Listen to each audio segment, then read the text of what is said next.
Okay. So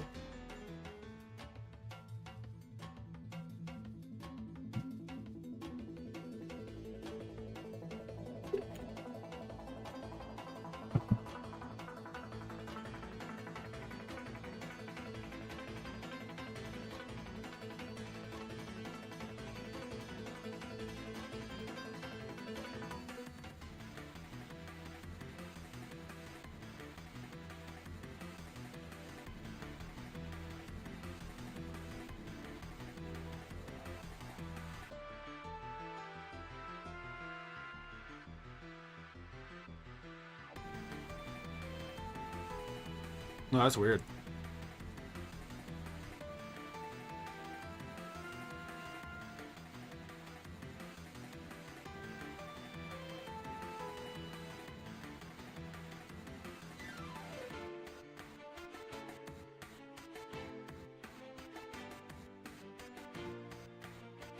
Okay. The first game.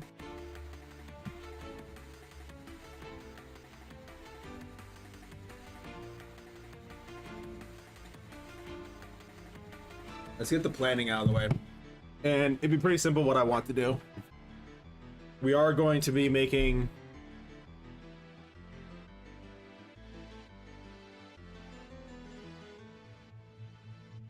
we're gonna make an RPG. Role-playing game, because I want to make role-playing games, and I think that is the coolest thing that could exist. I love role-playing games, and I have a lot of passion into them. And I feel like what we should really start doing, and so we know it's an RPG. RPG, we're gonna go 8-bit. Or top-down, actually would be a better way to put it.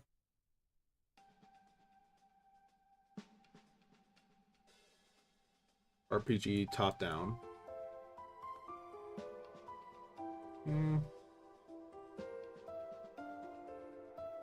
What's up, Angel? So we're going to create an RPG world. I think the world itself should have 5 different Oh, whoa, whoa, whoa, whoa. Oh. I was wondering what that was. Like 5 different regions.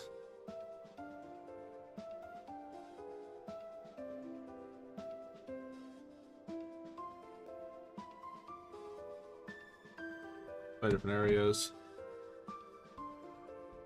So that we can have Lost Power Last Night is still out right now. Damn. Hopefully your food's okay. And the big part about this, why we have 5 areas, because each area will have different monsters to fight. And we'll have different forms of characters you can interact with and quests and other types of stuff.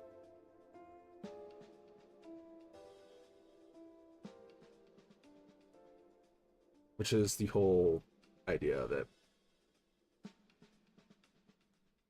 You know, I don't think, like, let's not use MS Paint for the planning stage. Let's actually pull up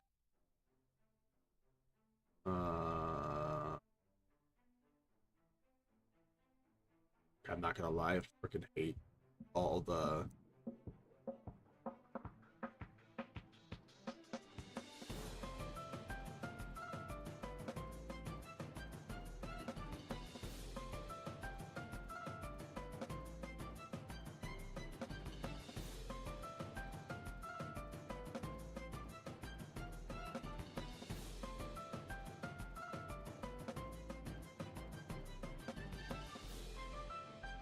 I was WordPad.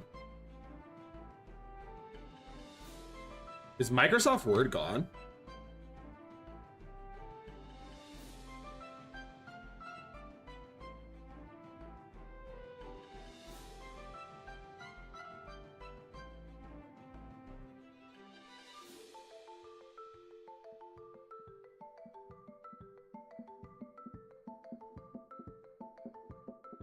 Did my computer do something with my Word? That's great.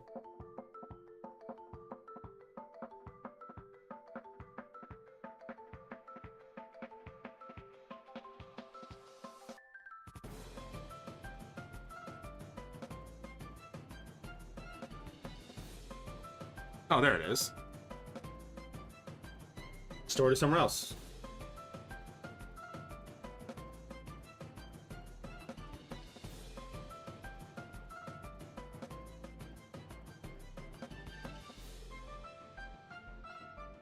Okay, so it's an RPG.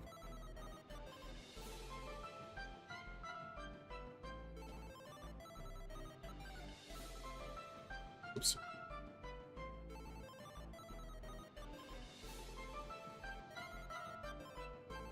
So let's see. I don't think Microsoft Word and PowerPoint or not. Maybe your computer just don't like it. It was hiding him. It hit him for me.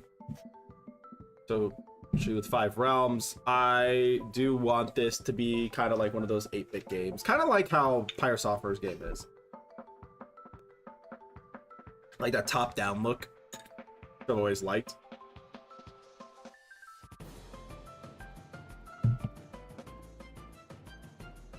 And today's gonna be a boring day doing this, because like all we're doing is... Oh, and we are making this in Godot. That is the software we will be using to make this game. So Godot will be our software. I do not care. That was something I was going to do. I find different realms. I want it to be kind of in the area of, you have like kingdom. Yeah, how small that is. You have the kingdom.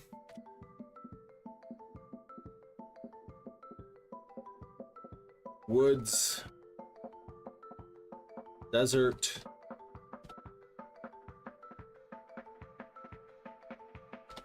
Snow. And then we have fire.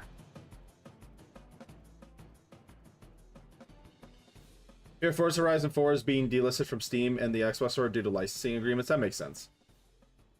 Got to be around music. That happens so often, doesn't even matter.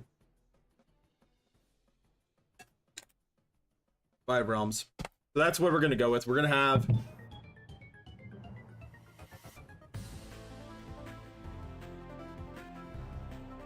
I'm going to have multiple realms. So the realms, it makes sense. So the kingdom will be the realm in the middle.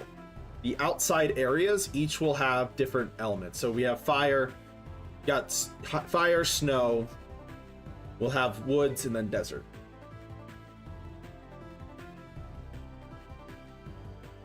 Yeah, they just delist these listed from the store. That makes sense. I mean, that happens so many times. Main character will be...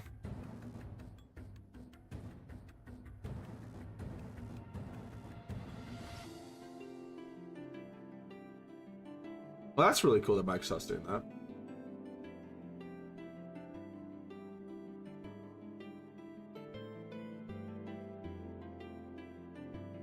Okay. Or let's talk about like important goals of the RPG before we get into the main characters.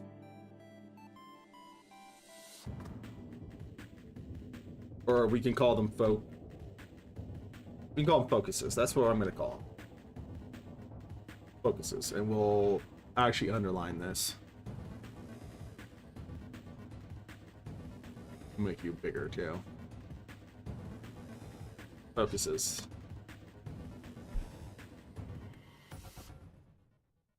Now the reason I'm gonna have like focuses because there's very key things that are important to me when it comes down to making this RPG and what we want to kind of what I want to capture from my first game is, first off,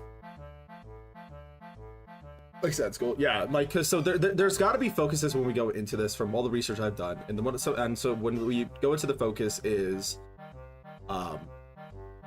first off, is a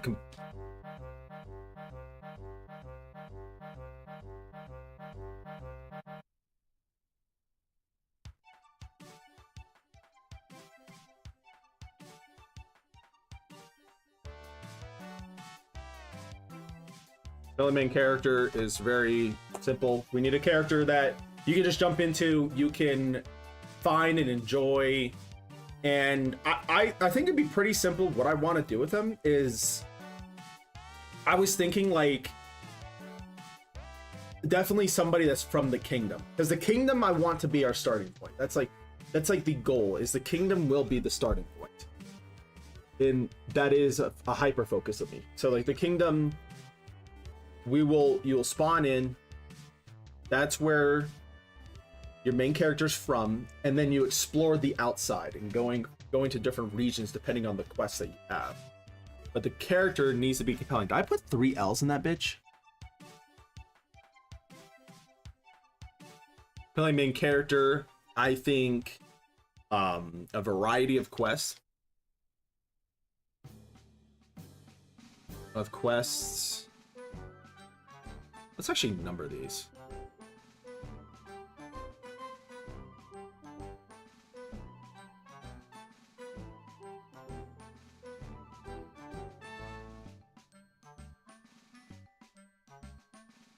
A variety of quests. I don't want the quests to all feel the same.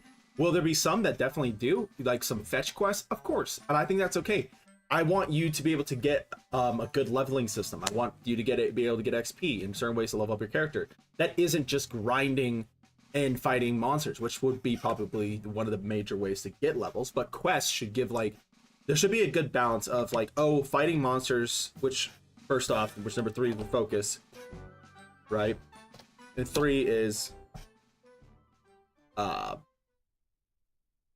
XP rewards. XP reward balancing.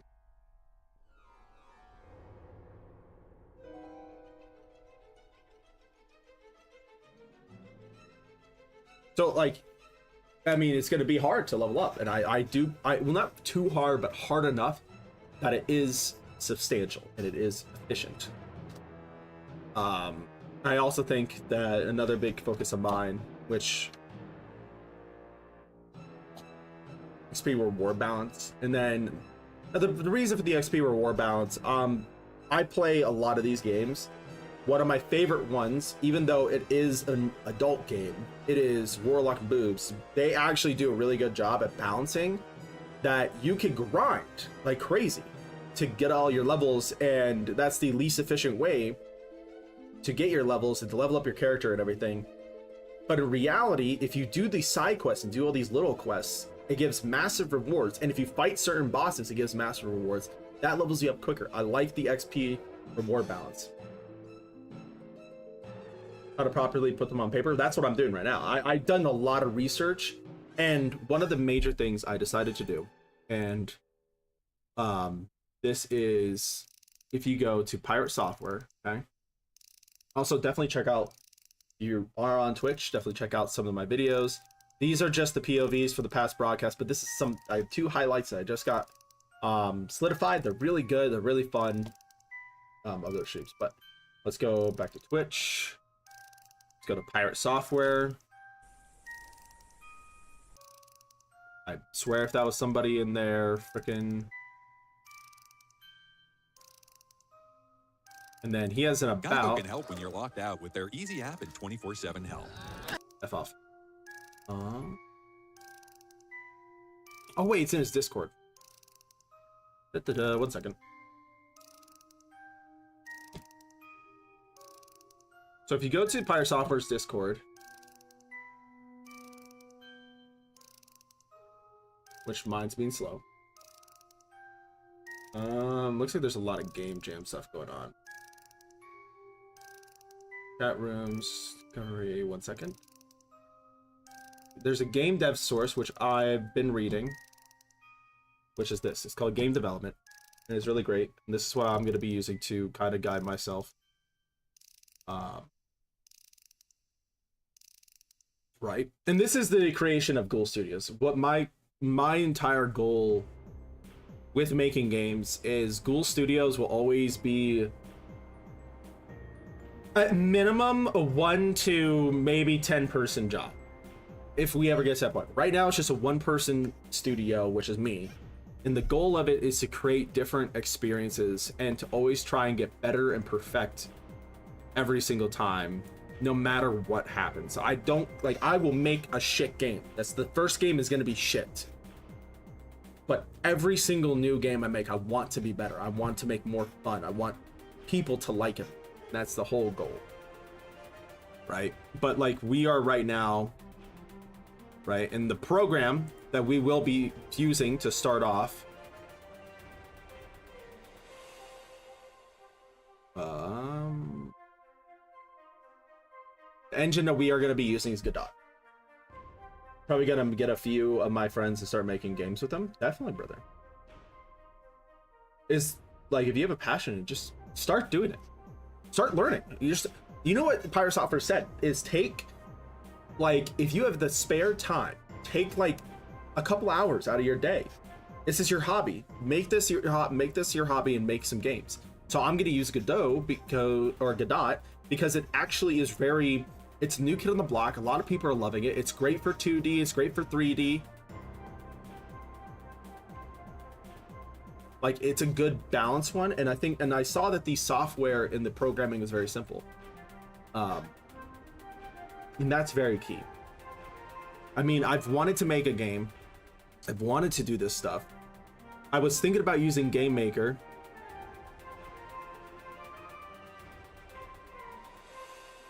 But I just feel I may move up the Game Maker later, but Godot is growing so well, and it looks like it has such a great community around it.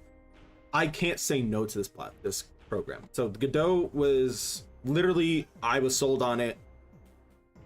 That's what we're going to be using. And I'm actually planned to start doing this in August when my school was going to slow down, but next class is so boring and it's going to be so easy. I was like, I can actually start early, which I'm like, hell yeah, let's go.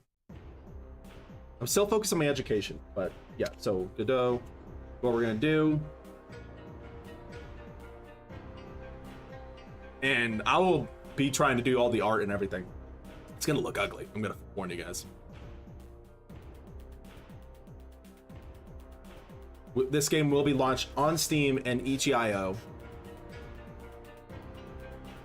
but huge piece of that is like, what kind of game should we make?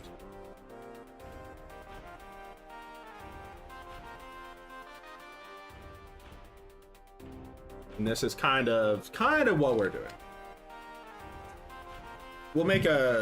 I will make a more detailed one. We're just going to get the planning stage out of the way, and then we're going to fuck around a little bit with Godot, learn it a little bit today. So we're kind of making this game design document. That's what we're kind of doing, which, you know, we're doing our focuses: compelling main character, variety quests, XP reward balance. I do want romance to be a focus. Romance is going to be key, and the reason I want romance to be a focus in my game is I like Mass Effect, and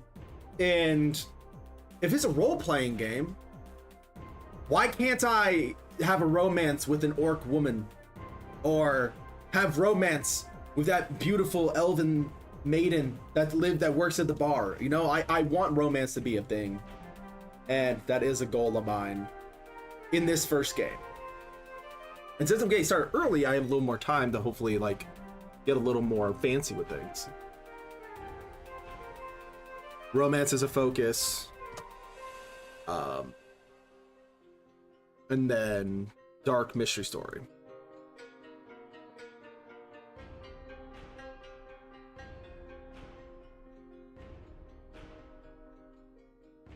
I can't spell mystery. I'm having a dyslexic moment. Oh, Ghoul's so true. It's just the fact, like, who wants to play an RPG and you can't get in a romance with one of your characters? Actually, not a dark story. A story with twists and turns. I don't know why I put it. Like, tell me, chat. Like, if you guys play an RPG and there's no romance in there, are you kind of bummed? As much as I love Outer Worlds, it still bugs me that I can't romance people like private. Ah, yeah, exactly.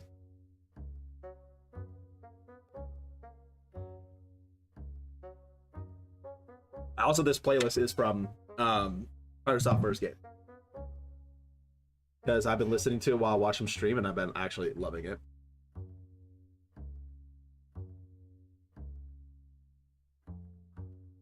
And if you're kind of wondering here,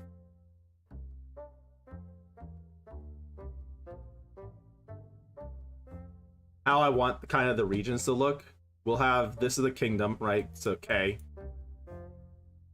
And then we'll have the forest region right here, which will be like a big section of it.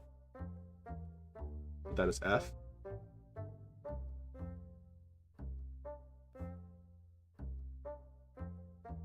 No, mine is gonna be detailed, like. Then, and it's a K for, because this is the Fire Kingdom. I just think that they are a little passive. And then we have the desert. So this is kind of how the layout is. I've already like kind of been dead set on this. And then this is snow. So you got kingdom, you got fuck, you got fucker, and then you got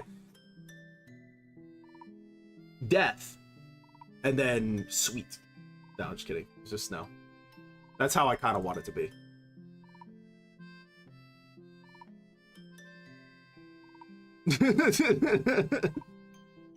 I'm gonna have fun doing this. Focus is complete. Yeah, my character variety. We get of quests. Oh, I'm gonna actually put this down here. You repeating quests. Few repeating quests. We got to make sure I remember that. The reason for that is because I need to remember that there is few repeating quests. If I do not remember that, I may make quests that repeat too much, and that's gonna really suck. Which I would hate if I did that. Like, I will have like a few like, hey, go get this for me, or do you have this item? I will give you money for it, kind of quests. Those are okay. I think that those little quests are like a good break in between the average build of what you're going to be playing, and that's always very key. Yeah, don't do it like how Black Flag did it. Black did the detailing quest every single mission almost, and it was just an awful experience. Like, but let's say like every town. So like if you go into a town, and then, so let's just, let's open this. Don't save. That's how the kingdom will be. So here's a town. Once you get into a town, let's say each town could have like 1, to like 2 fetch quests, which is fine, right? That's you interacting with characters. Some of the characters need you to go do that. That's fine. That's fine. Like, we have 5 regions. Maybe each region can have 1 to 2 towns. So depending on how big that town is, I put 1 to 2 fetch quests, and that's a good balance, that's good like XP, and that's good things to like get you guys involved in. And it won't like be over stimulus for me, because I'm also not planning for like every single, yeah, no, Fable, that's actually kind of where I think Fable did the best. Yeah, like, that's what fetch quests should be. Like, those should only be, like, character focused. So, like, that should be relationship. Right? Ooh, shit. I wish I was better with a mouse.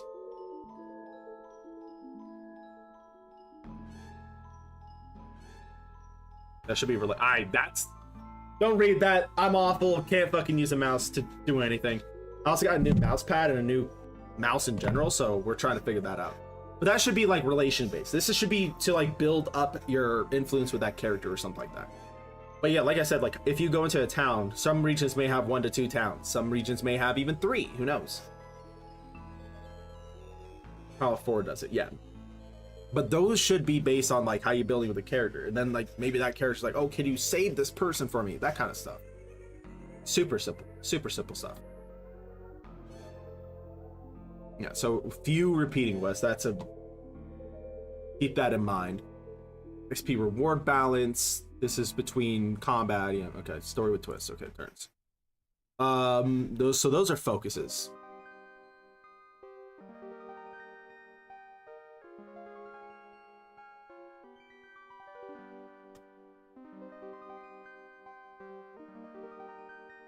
Let's get this. Let's get this fucking.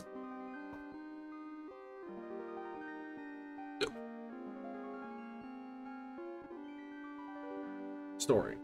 Well, this is like an early draft of what you guys will play, so we can get it out of the way. You know, it concerns me that somebody just followed me that's called P. Diddy. Get away from me. Don't you do that. No. We don't want you involved. Now, I have been stuck. I have been really stuck on what the world will be called. Yeah, it seems kind of sketchy. Get the fuck away. And I've been stuck on the like world's like name, right? Because this world is going to be unique. It's going to be interesting. It's going to be fun. But it's definitely something that I've been thinking of like so many different names.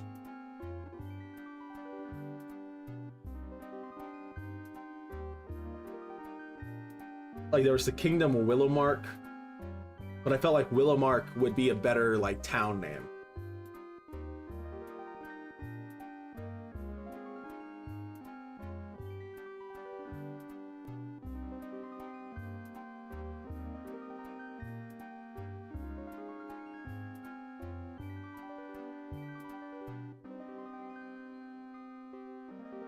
Yeah, we gotta think of like a good. I've been like so stuck because I want the story to be like in the land of this.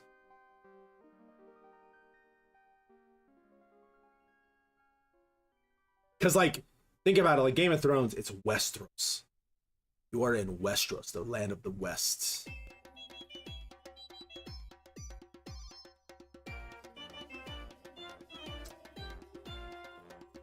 Dude, listening to this song just makes me immediately think that like if I had a kid who's like a toddler walking around not giving a shit,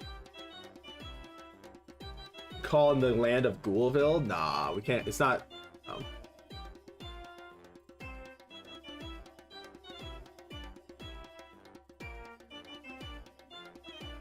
Can't do Ghoul.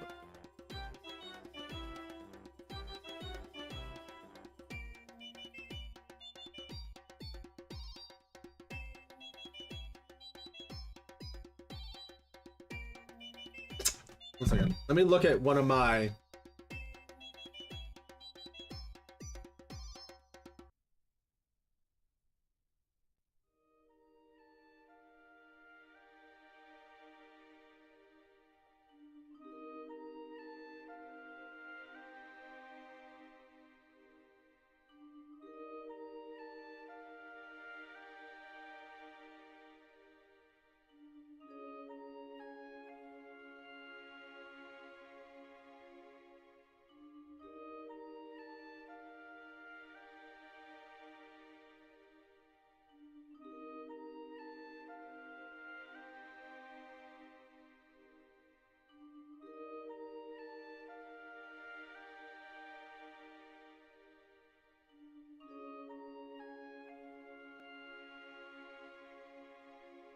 Steros. That could work.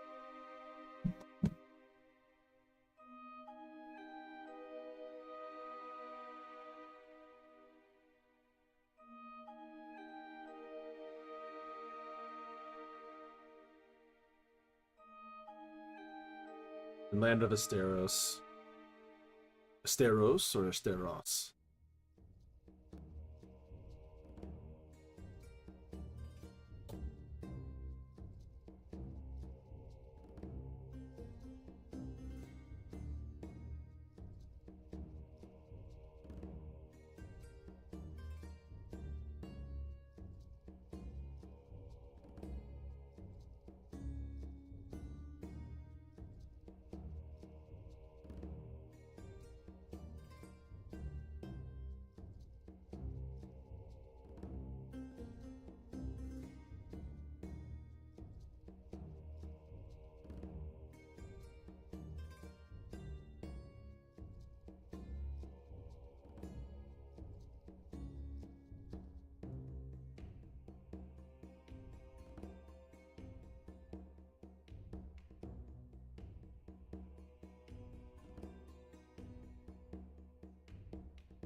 I don't care about I don't care about capitalization right now.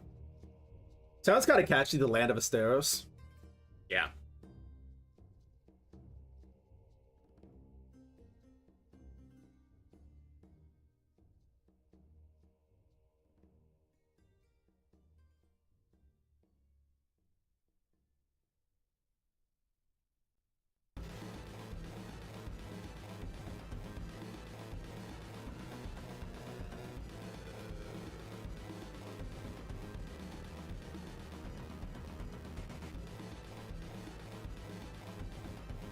No, I don't like that.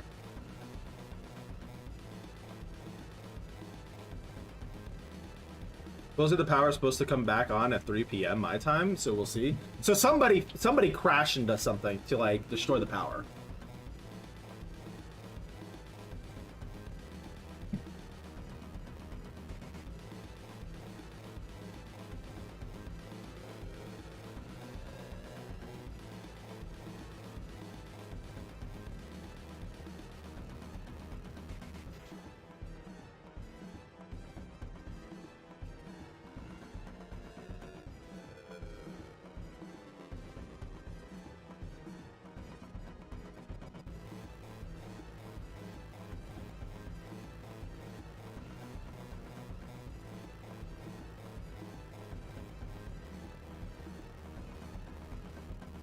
Okay.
This is what really good.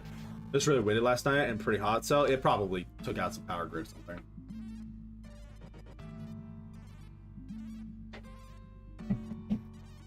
What should this young lad's name?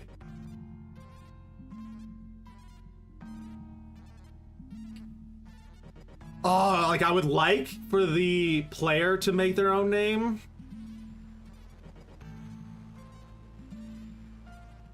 Gosh, should I do that or should I just like force the name of a character?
I don't know if I want that.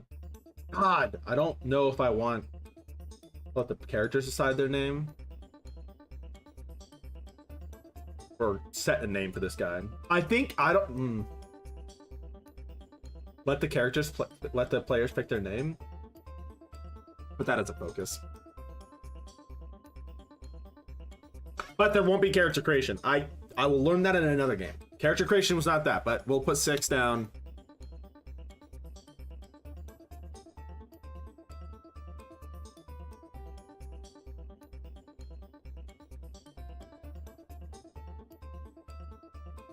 I'll figure that out.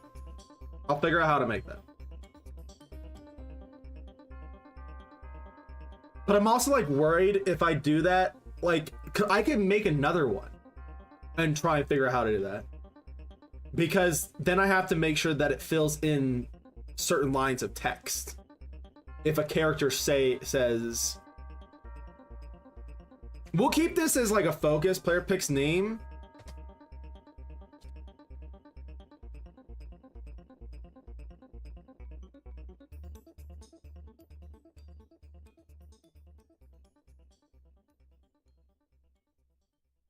Too hard for that. Now, the reason I say this is because it could be difficult. Because then you have to make sure that the player's name is generated into the dialogue lines. That's where I have to think here. Because if I just pick a character's name, I can just put the character's name in the dialogue, not have to worry about it. This is my first game, so I gotta not overwhelm myself too much. You know, this is the first block of me learning how to be a game dev, how to create this fun, unique experience that nobody else but me can have. You know, like other people have their own game developing experiences, but this will be mine. So if that is too hard to do, I won't do it, and I will figure out the main character's name. And that would be immediately something that I think it's like, hey, I can't.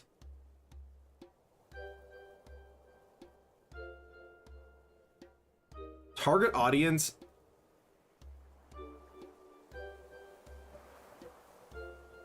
RPG fans. That actually is something.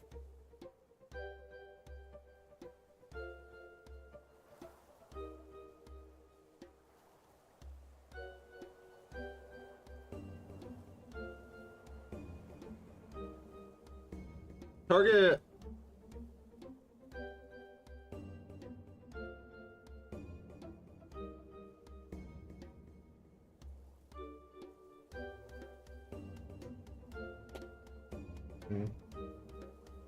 And this game will be 18 plus. And that's just a reality of what I'm making. Does that limit me? Yes. Will people under the age of 18 plus still get the game? Definitely will. That's something I know will happen. But that is my target audience, is RPG fans that are 18 plus. There is romance in the game. And I'm not shying away from them being their scenes. Like, they're legit scenes. I'm not gonna shy away from that. Okay? Okay, no pussy shit.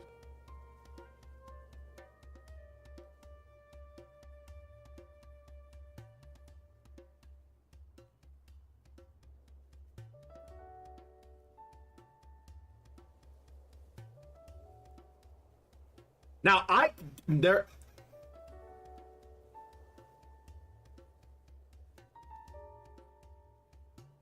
no matter what, yeah, no. But like, this is the reality. Those moments, I can't stream those when I make that kind of stuff. Just the reality of it. But it will be in the game. Okay? But it's not the main focus of the game. Okay? And that's just the reality of it. It's just a piece and element of an RPG. Is, you know, getting the romance. The romance needs to feel good. And I get so annoyed when it's just like, oh, your character just kisses the other character. That's the full romance, and you fully unlocking that romance path. No. And like, it annoys me when the scene gets completely hidden from you. Of like them making love. Like, that's not something I want in the romance area. So no pussy shit. We're fully committing. We're having good romance. And I do not care. That is no pussy shit.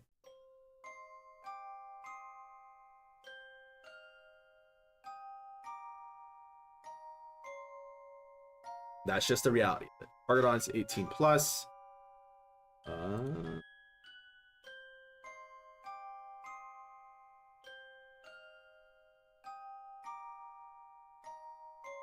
Yeah, kind of like this. Yeah.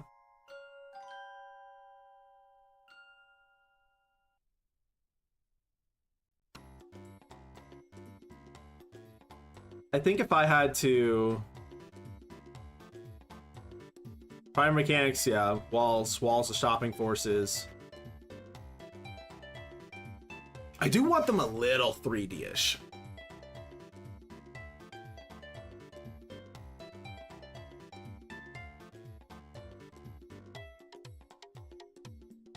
Of course, you can't get inside of water. Walls will block you. I want stuff that you can climb.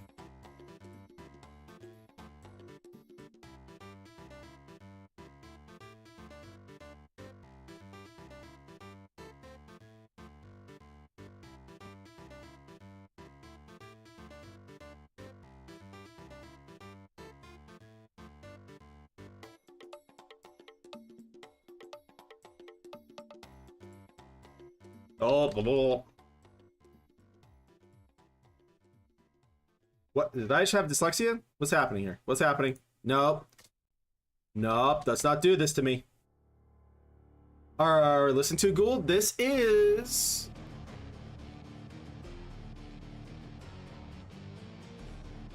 Heartbound. The official soundtrack to Heartbound.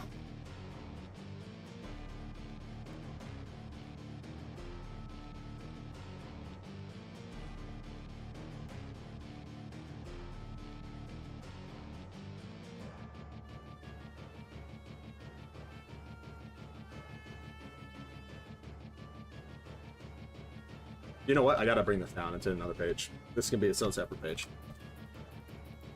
Or not. Okay. Oh, fuck.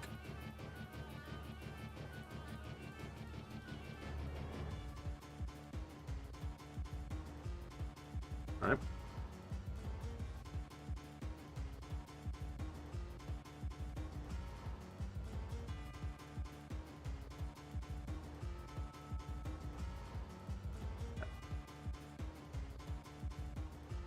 Now, let's go online.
There's Bounty Hunter game is getting remastered. Hell yeah, nice.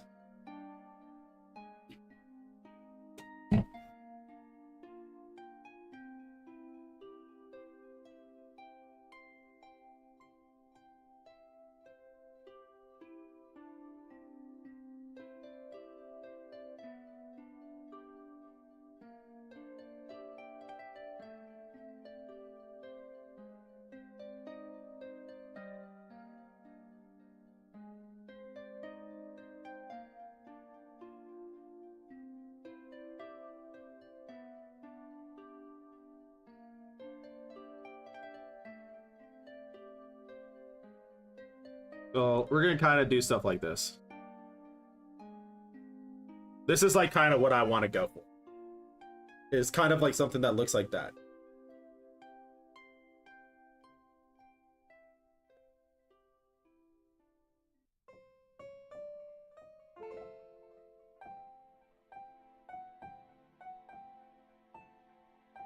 And it's experience it. Yeah, I think it's great that people get to experience that kind of stuff. I do. I'm not a big I'm not a hater on remakes. I'm a hater on remakes if they're done under 5 years, or no, if they're done under 10 years. I think remakes should only happen after the game's been out for 10 years. I think a lot of people agree with me on that one.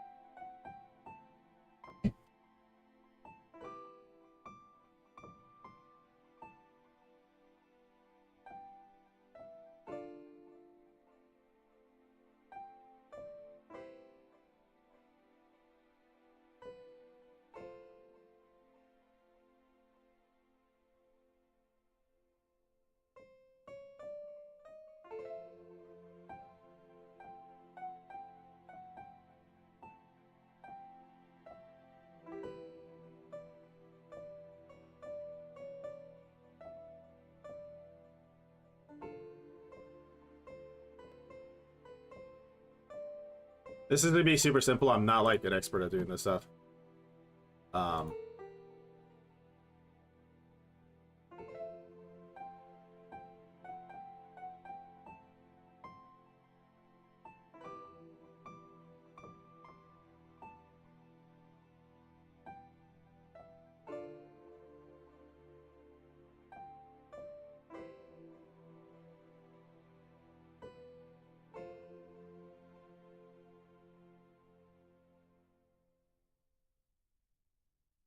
That's so these are all okay. The inspiration is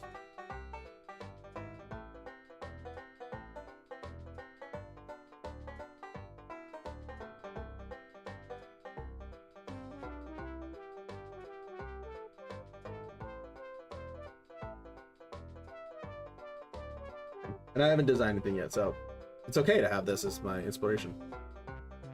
This is kind of what we're looking at. Like, we're gonna do a top-down look at a pixel world. Text moments and dialogues will be at the bottom of the screen. Simple RPG stuff. And then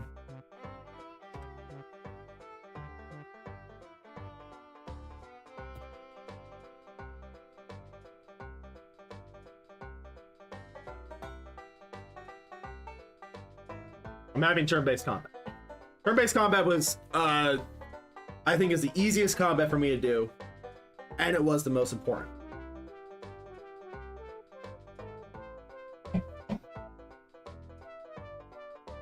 I'm not an expert at this, so I gotta be.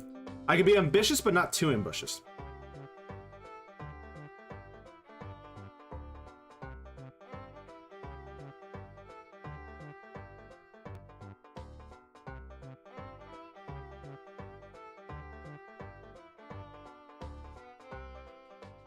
Because if I get too ambitious, then I'm just gonna be completely screwed. What the fuck? Look at this. Development timeline.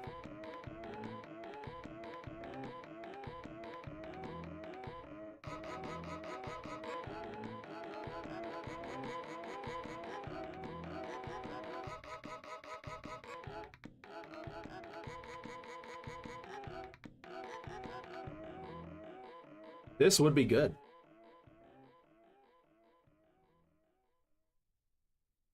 It is interesting seeing that, like, do the design document.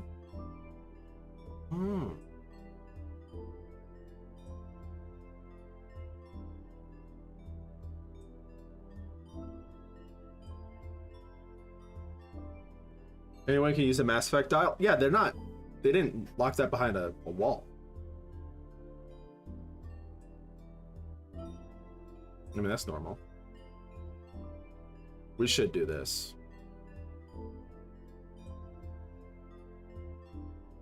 Not doing level select. So. Okay, so design document is what we're kind of focused on today. Maybe I could definitely make this better then.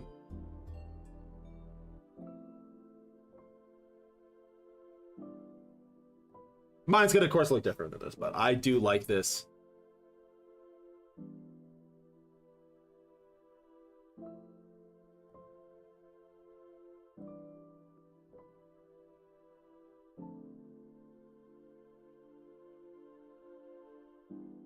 I like this a lot. And of course, like, don't worry about, like, we'll still game. We're still gonna play some video games. I do want to get a head start on this.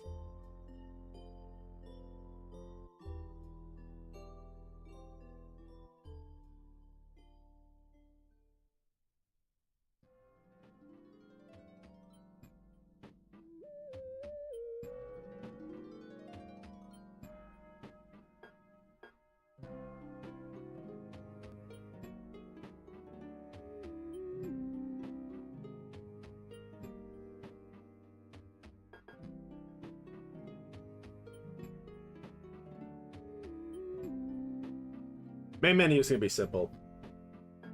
Main menu is gonna be so simple.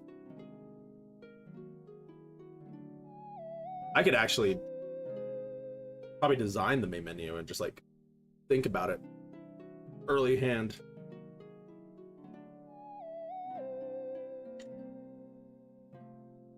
Jasper.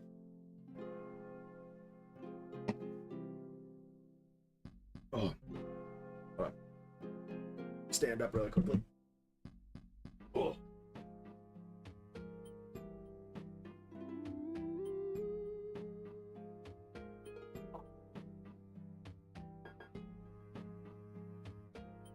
Hi, buddy. So we need to make a plan.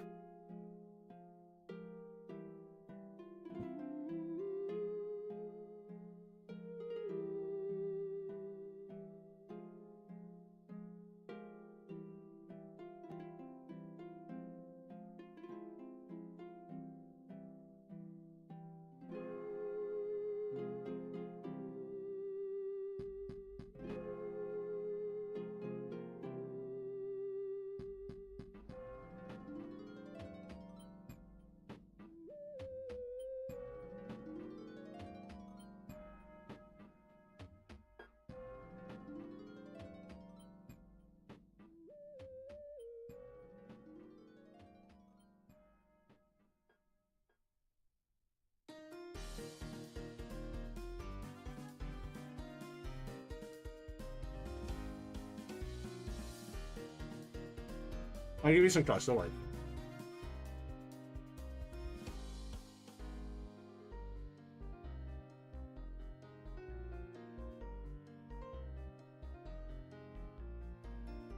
Well, that sounds cool. What I'll be using... Oh, shit. Alright, hold up.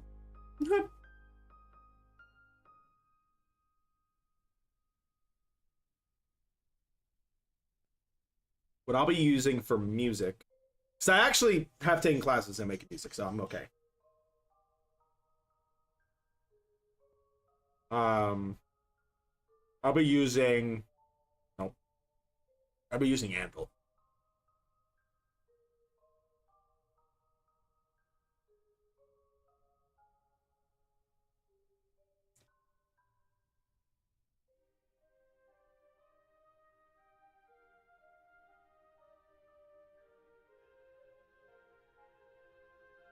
I'm gonna break it up a little bit for you.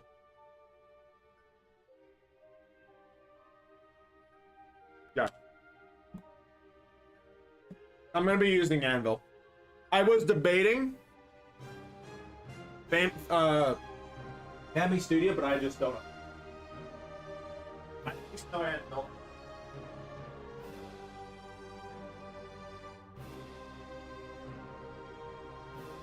I mean, Anvil is something I'm actually aware of. We used it in software development class that I had in high school years ago, and I bet it'll just like click back in my head.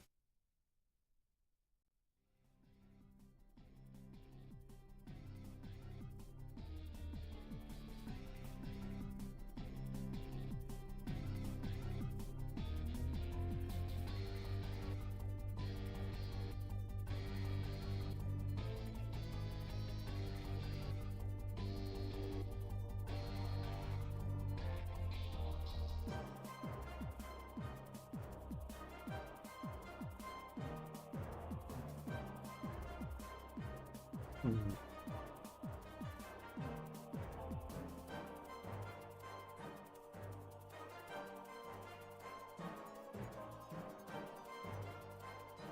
How would I do mine?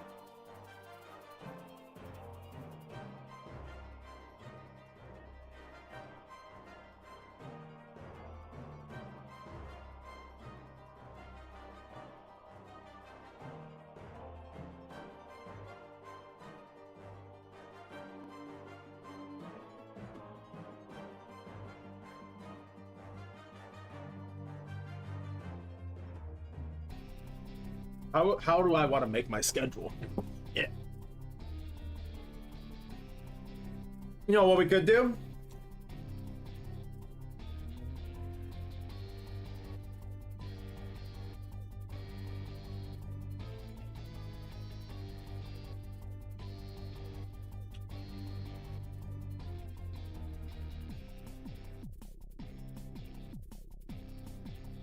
I like this music though.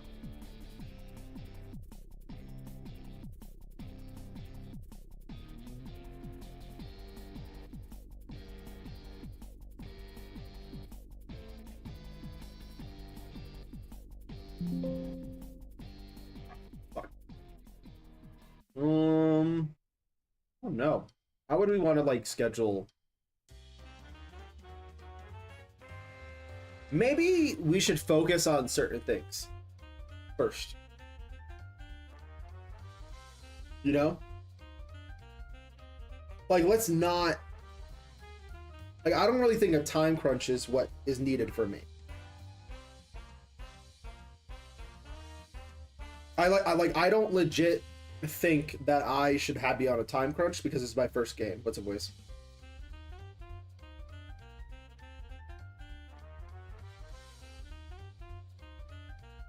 I think this. Okay.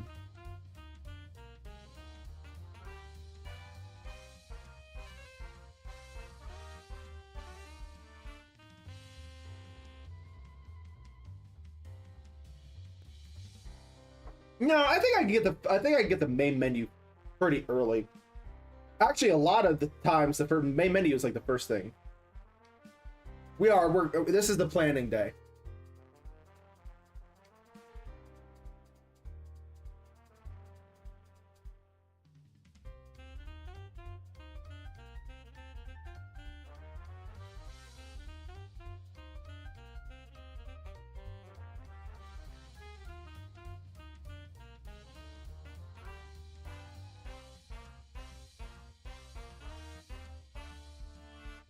I can get assets, and there's nothing wrong with grabbing assets and making a game using free assets. That's just a thing.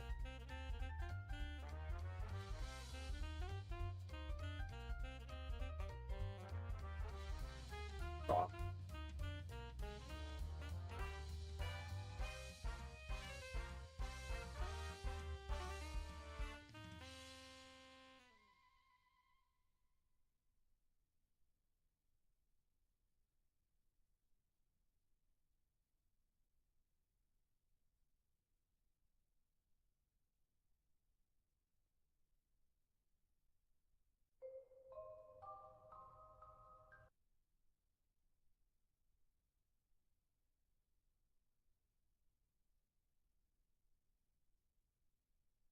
My mic's in the way.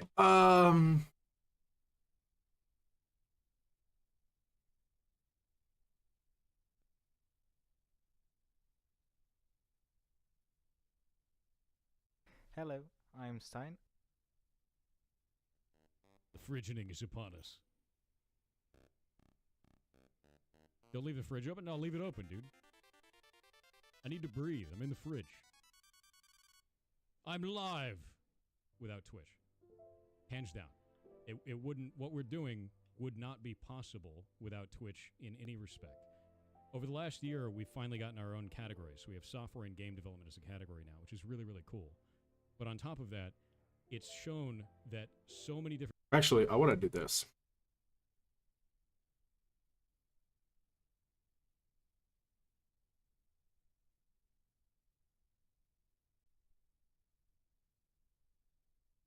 Yeah, I want something like this.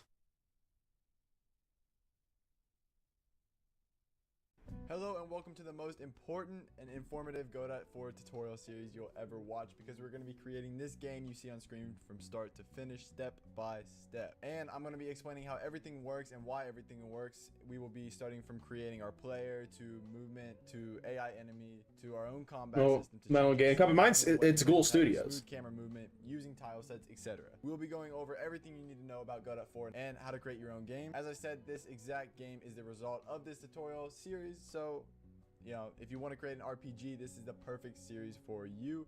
But let's get started with episode 1. And before we get started, I just want to ask if you could go down there, hit that subscribe button, drop a like on this video to help YouTube push this series to more inspiring game developers so they can learn to make their own Go.to games as well. But without further ado, let's hop in and get started with episode 1 of this series. So in this episode, we're going to basically keep it simple, create player movement, and create like a grid type of player movement. So it goes up, down, left, or right. And we're gonna have like a semi-advanced animation system thing, so we'll have like a bunch of different animations playing based on like what state the player is in, right? Just like, well, let's just create it, right? There, I think like today I'm gonna like mess around and like learn Godot a little bit. And you can see we have, you know, a couple characters, which is our player and a slime. We have some objects, and we have our grass and plains tile set. So you can download that on itch.io. I'll have a link to it in the description. I'll make sure that I give, you know, credit to the owner and everything, because it is not my art, but I'll make sure credit.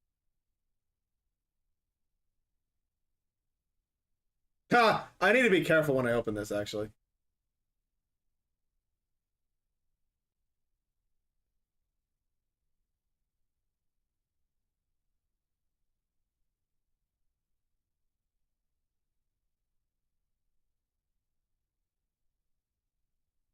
I do like. I do want assets.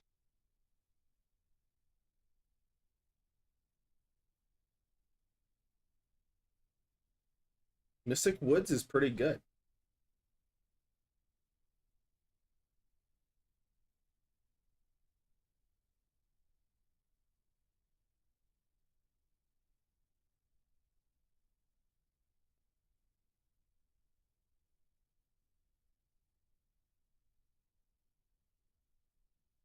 Because, so let's launch.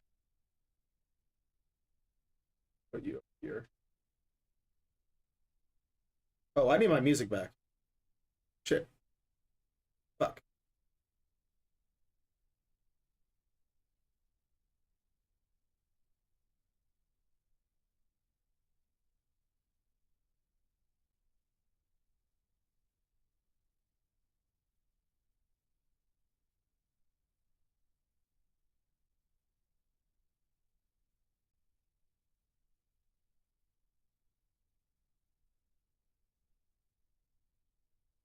Because I have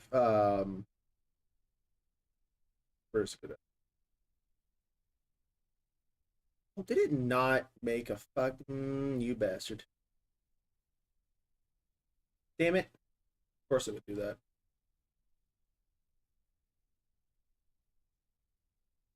Okay, now we gotta go find Godot, wherever the hell that went into.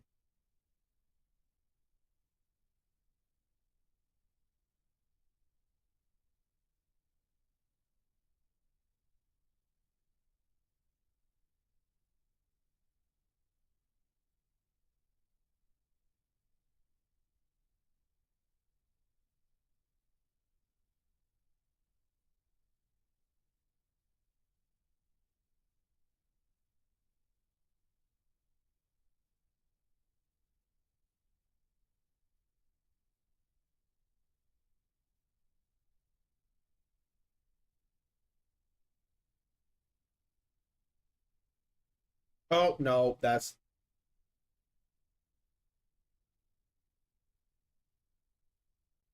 I think that's the wrong one.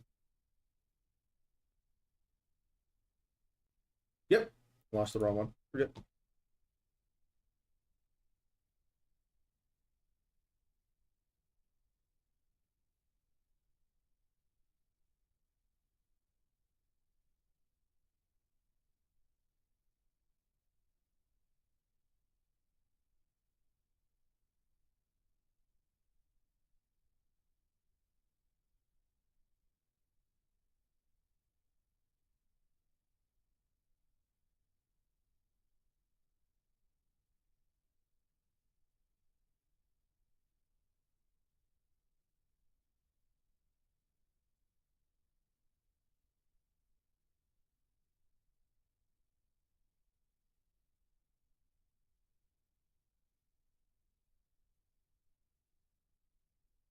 We should call this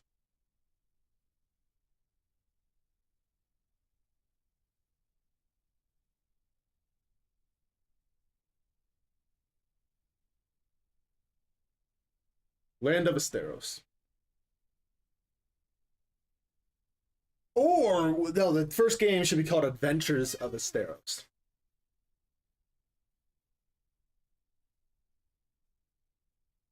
Wait, what?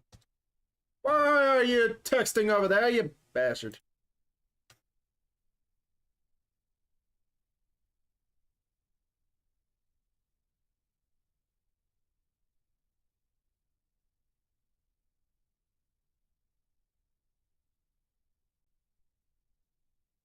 And so this is Godot, and this is what I'm going to use. And I love how this program is. Credit is given, and yeah, go download this in the itch.io if you want to copy everything exactly. But if you already have like your own art, then you should be fine. So I also want to go down here just so we can keep our game organized, and we're going to create 2 new folders. We're going to create a folder for our scripts, and we're also going to create a new folder for our scenes, right? And then I'm also going to drag this icon, which comes in the game, into our art folder just so it can be in there, so everything looks organized. And now we have, Okay, so he says get assets. What kind of assets do I want? Oh, but I like this. Because I'll probably focus first on the forest area. The forest area is the first big focus. That'll be the first place I'll make. Doesn't matter. It's easy. It just depends on what kind of forest I'm like looking for.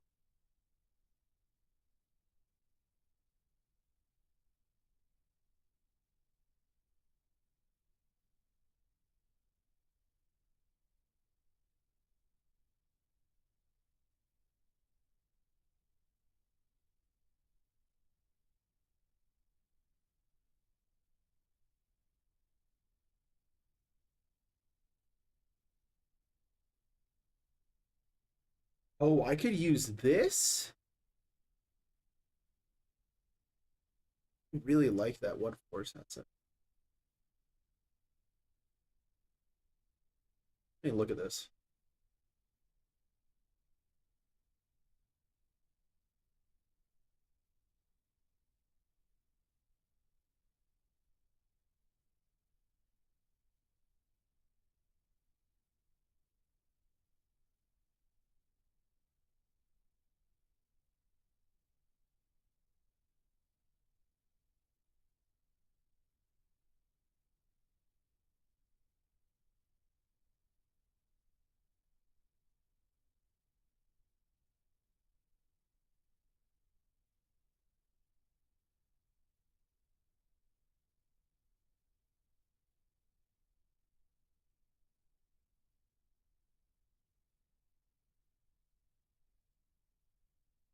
I do like this because I do love the 16-bit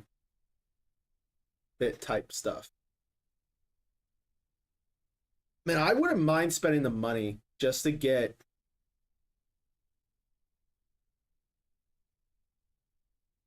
visiting a council once for a college project. Nice.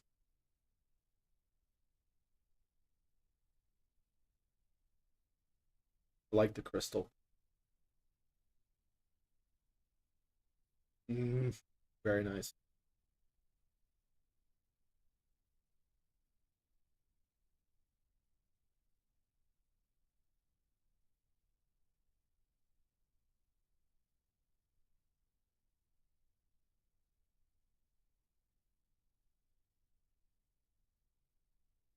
All right, homestead. Ooh, okay, so these are good.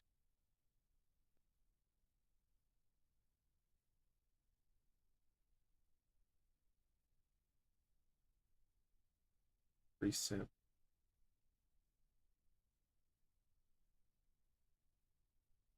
Okay, so if I these are the free palettes.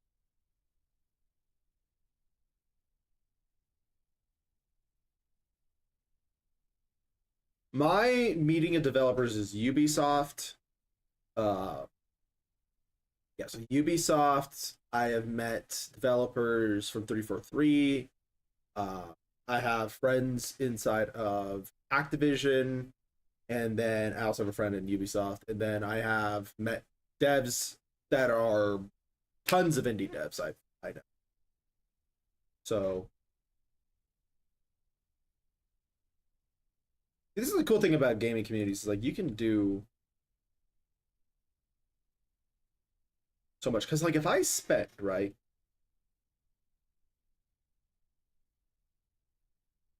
that looks like Sulfur looks like an early morning. This looks like more of an of like a nice. You like the jungle. Moonlight, which essentially is just nighttime, which I really do like that as well. Where that has some connections, I do.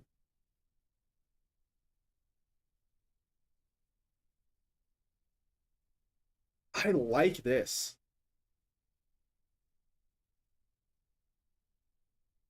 I don't really care about these palettes. I do like these. I would want to spend the $5 just to download all the. I don't mind spending money for a lot of stuff. We'll go back. We'll go back to a lot of this later. Um,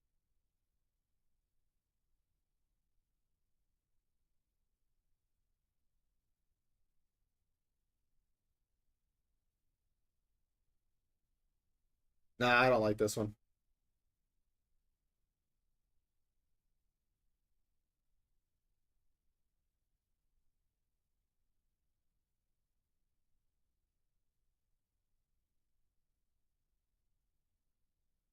Okay, that's kind of cute though.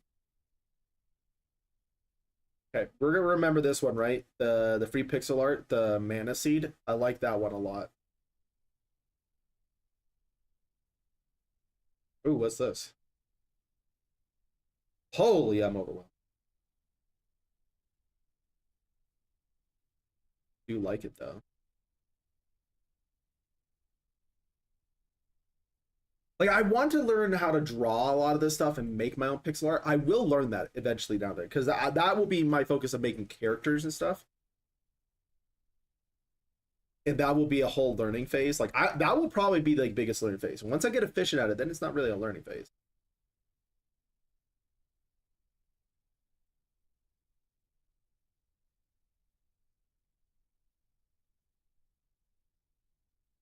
You know, they weren't lying though. You do get a little bit of like, you do feel a little bit overwhelmed once you start doing this. Like, once you start diving in, you're going to feel overwhelmed, but you just got to push through.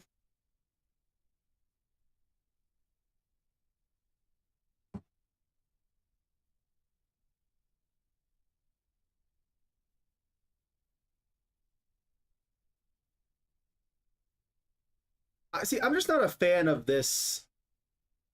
Like, because this doesn't feel turn based to me.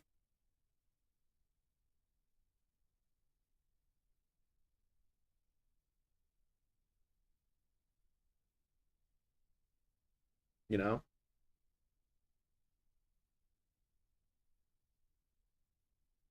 That's pretty cool, actually. God, the mana ones are so good. I would literally just spend them. Don't care.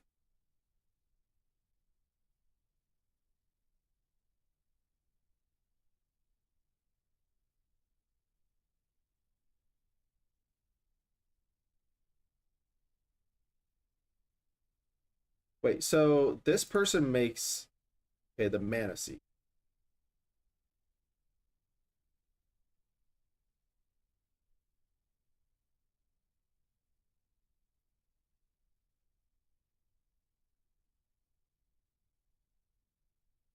Buy all for 300. Oh shit! All right. Oh, that's so many assets. I should probably okay, and this is so simple. I should focus on the two areas really early. And actually, let's go back to our plan.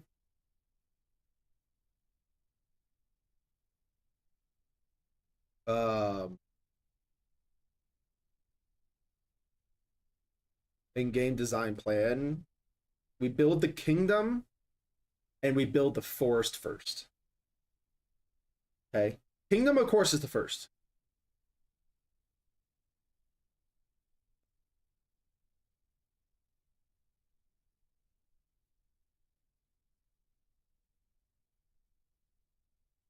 Because if I build the kingdom first, right, and this is why is that a capital? If I build the kingdom first, it's super simple. I can learn how to make transitions and going into buildings and all that kind of stuff. I can then also learn how to really make script and everything. So the kingdom will be the first. That's where you'll have like all the quests in that kingdom to kind of prepare yourself to go on your adventure. You learn, you maybe you can get a companion. I don't really think I want my character to have a companion. I just think I want him to be him. But if you do get a party, I think it'd be really cool if you could build a party and like equip them with gear and shit. I don't really care what the gear looks like. The gears will have like stats and shit. But we built the kingdom first. Then build the kingdom first. This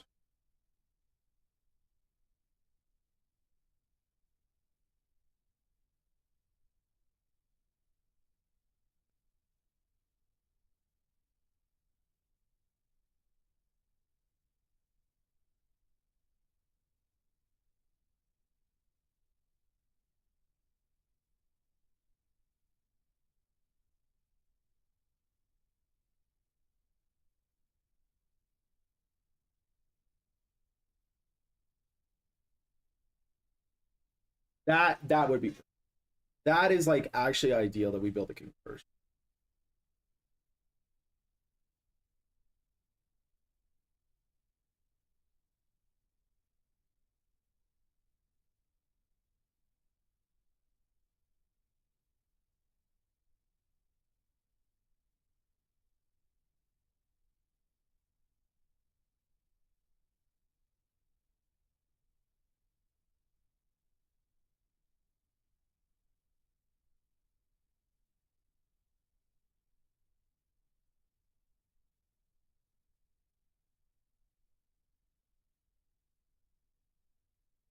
Okay, that I like this. I like this a lot.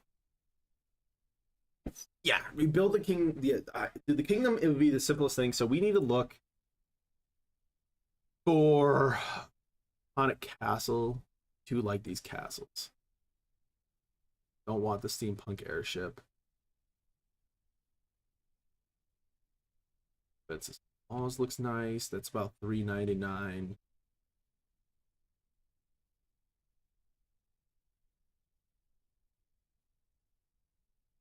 Monster battle set. Don't care about these monsters. So I may try to make my own monsters. Just something I'm gonna do. Fishing gear. Wow. They got a lot of really cool things in here, actually.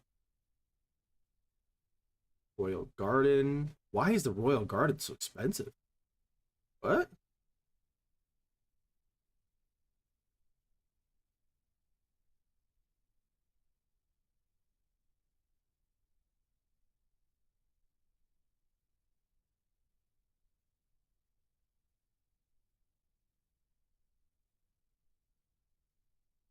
Steampunk RPG? Dude, steampunk is awesome. I did want to do this, is like malevolent mimics and shit. Like having mimics inside, like you got to be careful of certain. Maybe not. I don't know. Oh, okay.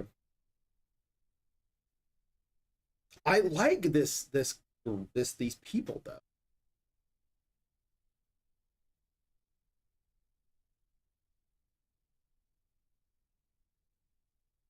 I want to look at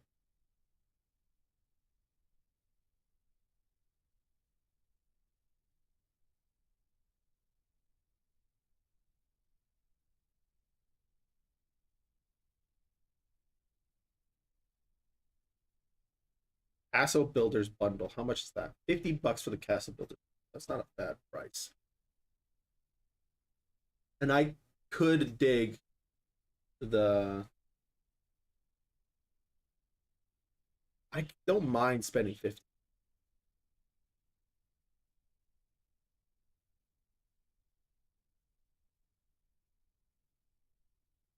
See, this is where it gets expensive.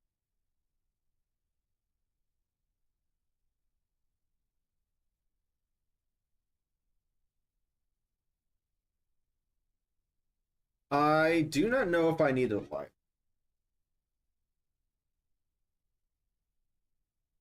I mean, we could just buy them all. You know? There'd be nothing against that.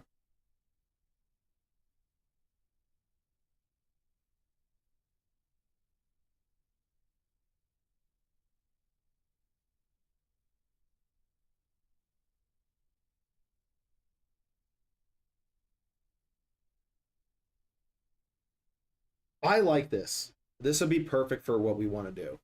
You know? What we'd want to do in Godot.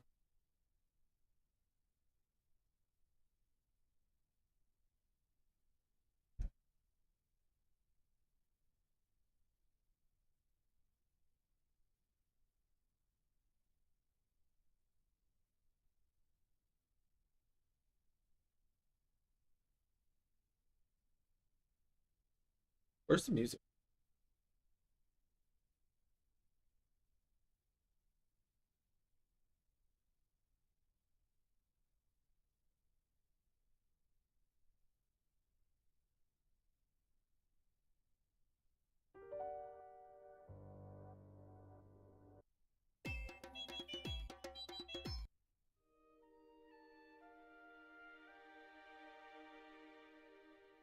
I'm gonna probably just drop the $50. Just not care.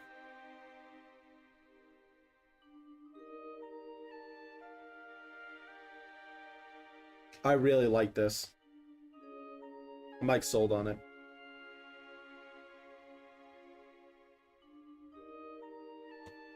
Let me watch. Where's the YouTube video I was watching?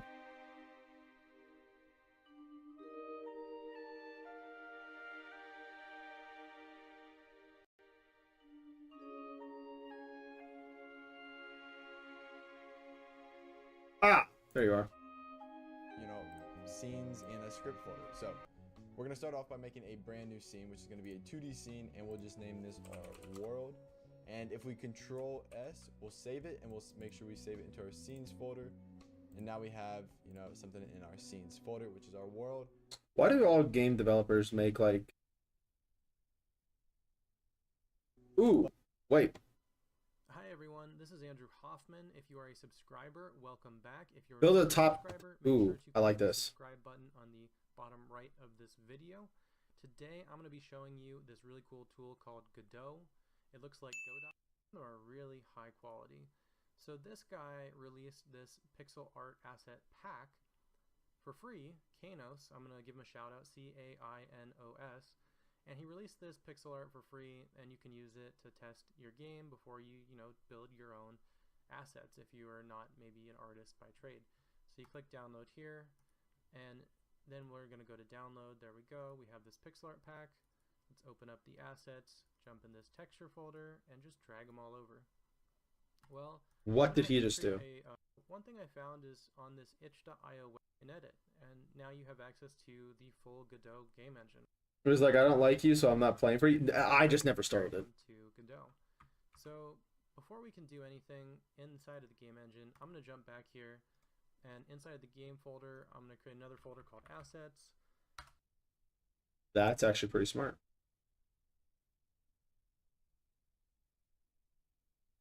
That's actually really smart. I don't know why I didn't think about that.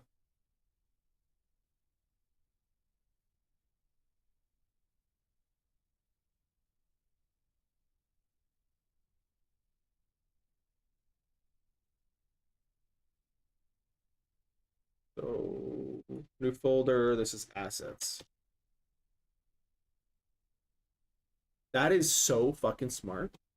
And we're going to need a couple of assets. So one thing I found is on this itch.io website, there's a number of paid and free pixel art assets, and some of them are really high quality. So this guy released this pixel art asset pack. This is a pretty good pixel art. but I'm not designing that. I'm so willing to just drop the $50. Pack for free, Kainos. I'm gonna give him a shout out, Cainos, and he released this pixel art for free, and you can use it to test your game before you build your own assets if you are not maybe an artist by trade. So you click download here, and then we're gonna go to download. There we go. We have this pixel art pack. Let's open up the assets, jump in this texture folder, and just drag them all over. Well, I'm going to actually create a player asset as well, so I'm going to go to paint.net, but you can use any editor that you want. We're going to go to File, New. We're going to do 32 by 32, which is, kind of a standard for pixel art.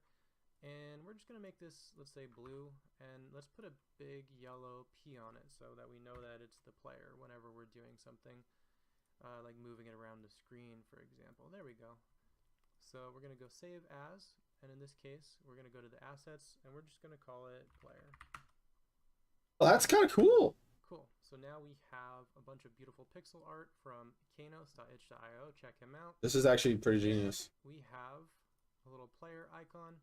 We're going to jump in here, and we're going to create our first scene. That's the first thing that Godot tries to get you to do, or Godot. But before we do that, we're going to create a folder called scenes, and another called scripts. Now, before I really dig into the scene, I just want to explain that there's only two things in Godot, and that's one of the most amazing things about this game engine, why it's so simplified. There are nodes, which represent objects in the game world, Okay. and there are scripts, which represent code that acts on those objects. So in this case, we want a 2D scene, and we're just going to save it, and inside of the scenes folder, and this is going to be our main scene. Cool. So now we have a level. Now, inside of this scene, we obviously want some art, so we're going to create a child node. Once again, just another type of node. This is going to be a tile map. So a tile map lets us take PNG image. Down, buddy. Slow down a little bit. Slow down. Slow down a little bit. Some art. So we're going to create a child node. Once again. Where do you click for that, actually? Now, inside of this scene, we obviously want some art. So Child node. Child node. Once again, just another type of node. This is going to be a tile map. So a tile map lets us take PNG images, like a PNG that has a lot of images, and break them into individual images. So here we're going to go 32, 32, 32, since that's how the pixel art is designed. Okay. We're going to save that. And we're Not much, Sarah. I'm learning how to make a video game right now. So. Say new tile set. Click the icon to the left of it. Now in here, what we're going to do is we're just going to pull in this grass tile set. Maybe zoom in a couple clicks, and make a few tiles out of this. We're going to click. Let's not do that right now. Let's click this snapping tool. There we go. Now we can snap. We can get some grass. We can get, some flowers. We can get a couple of these. Looks like a trail of some sort down here. Very cool. And yeah, that's it. We're gonna go back to here. Have fun, bud. Thank you. On the tile set again. Now we're gonna go to kind of the 0, 0 right here. Yep. So this is the center of the game world. We're just going to draw a whole bunch of grass tiles. There we go. So now we have, some grass tiles. We can use this fill tool. We can fill it like that. And we can just kind of toss a couple of flowers periodically in here. Oh, that's so cool. Common. There we go. And we'll even, maybe draw a path going through. And we can alternate these tiles a little bit, make it look a little bit more beautiful. Even put some. Oh, that is such a cool thing. Very cool. Okay. Okay, awesome. So we kind of have a foundation here, and we're gonna save this. And like I said, a scene is just a collection of nodes and scripts. It really threw me off at first because I'm like, what is a scene? This sounds quite complex. It's just nodes and scripts. So I'm gonna create a new scene, and this is gonna be called the player scene. And because the scene is a collection of nodes and scripts, we can create a scene that starts with a root node of a kinematic body 2D, and that's just a node that has 2D physics functions already attached to it. So we'll add a child node that's maybe a sprite, and we'll add another child node that's some type of collider. So we go to collision shape 2D, and then in this collision shape 2D, we need a sprite to attach it to. So let's pull our player onto the sprite. Click on the collision shape. Up here in shape, let's do a rectangle, Okay. And let's make sure it's the right size to match the player. Oh. Player. So let's go back to the main scene. And scenes can contain other scenes. So let's just drag the 2D. Okay, wait, and then in this collision shape 2. Now, before I some art, so we're tile map. So tile map lets us take PNG images, like a PNG that has a lot of images, and break them into individual images. So here we're gonna go 32. Okay, what I just want to know. Which is, kind of a standard for pixel. Well, I'm gonna actually create a player asset as well. So I'm gonna go to paint.net. Okay, so we go to paint.net.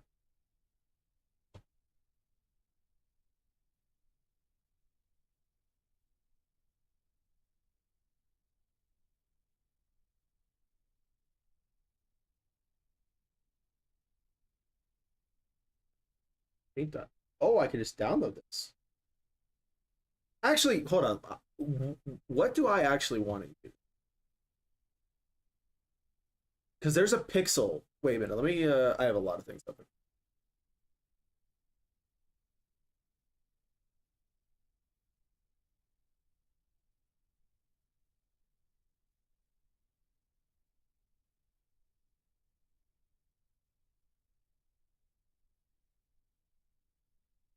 Um.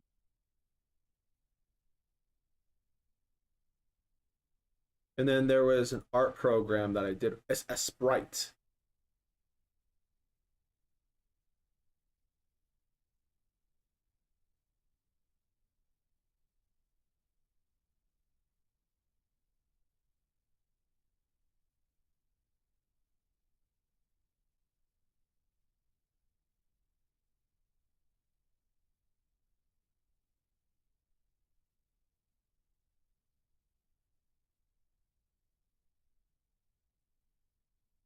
Okay, wait. So.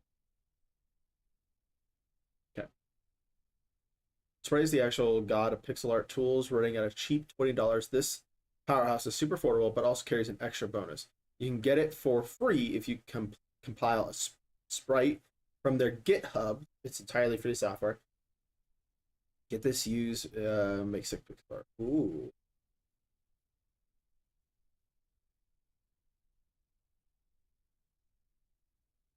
Because this is what they used to make pixel art, from my understanding. Like what Heartbound used to make all their pixel art. So thank you guys for the likes. Thank you guys for likes. Thank you guys for watching. Super Watch Gamer and Angel, thank you for chilling around.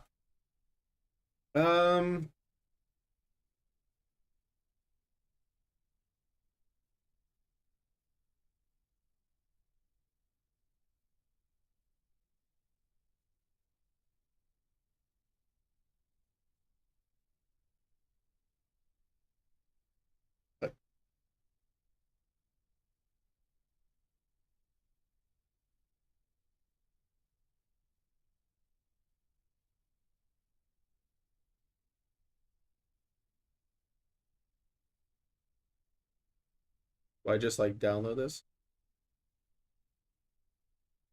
Hey Krim, what's up, Yama? Ghoul, yo, what's up? And then will we go to Sprite, or do I just pay for a Sprite?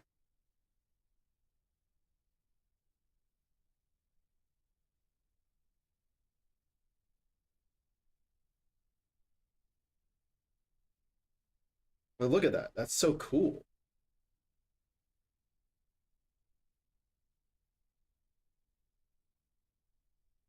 Tiled mode.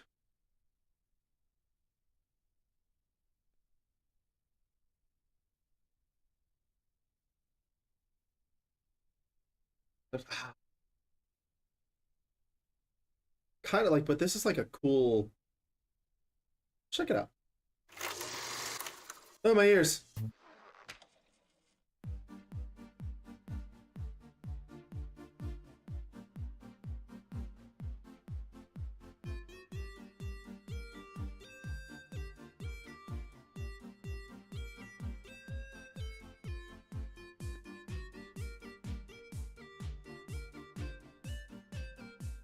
Wow.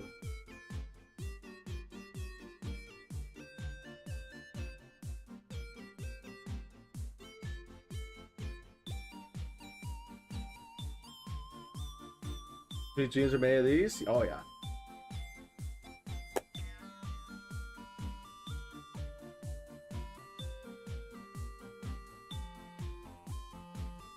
I'm paying for it. Don't care.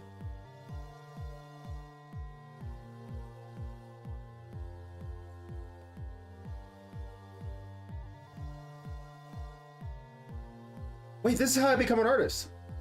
What kind of game you're looking to make? Well, let's just break it down. We are going to be making a game in Godot, which is a program that is still kind of new. It's the new kid of the block, but everybody's been loving it. We're going to be making it 2D. So RPG, RPG, 2D. Top. Actually, I probably should have put this in there. Down turn base.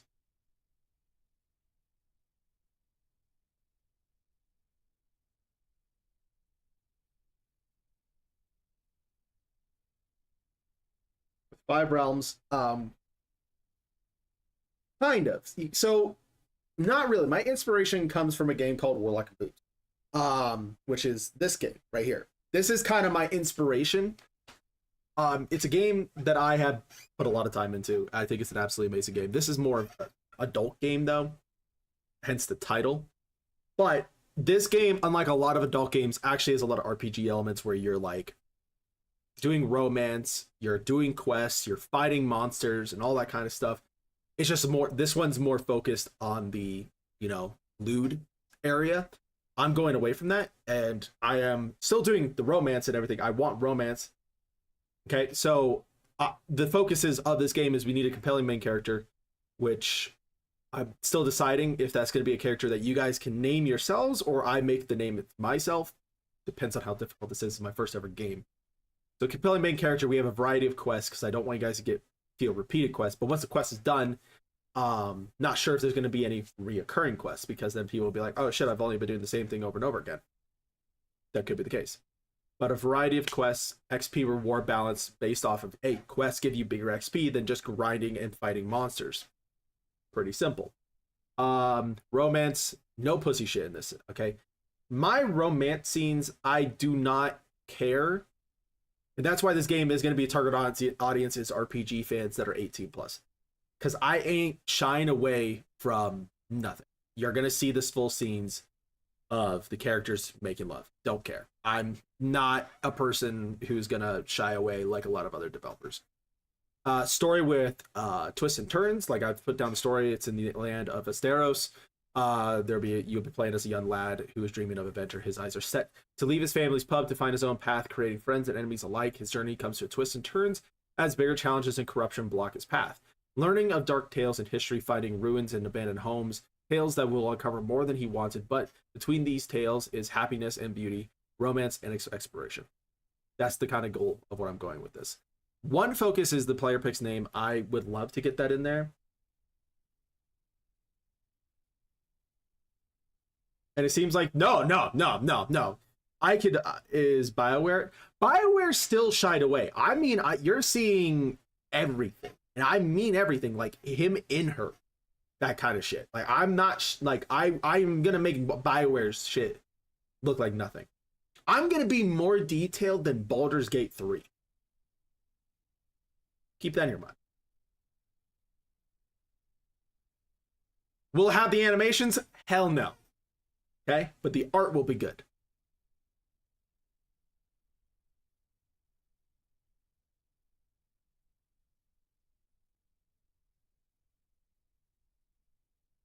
Oh, I'm easily. Nah, dude. It's like I have worked with companies that make those kind of games. Thank you for the likes. I have zero fucks to give. I am just probably gonna spend the $20 for this. Let me watch this trailer a little more.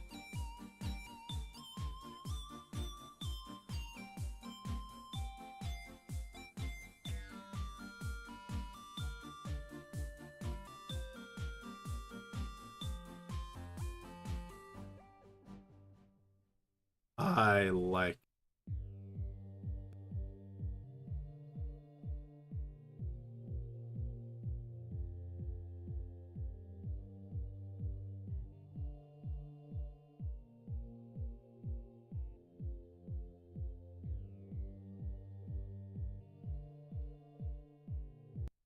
Yeah, this is what we're gonna be.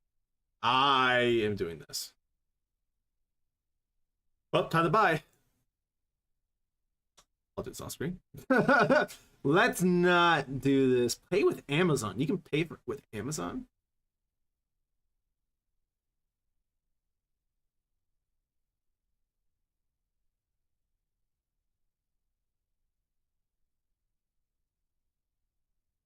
Ugh.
Oh, oh shit. Okay, I was so curious. I'm like, dude, where's my shit? Hold on. Wait, that Yahoo. Yep. Hold on, I was being stupid for a second.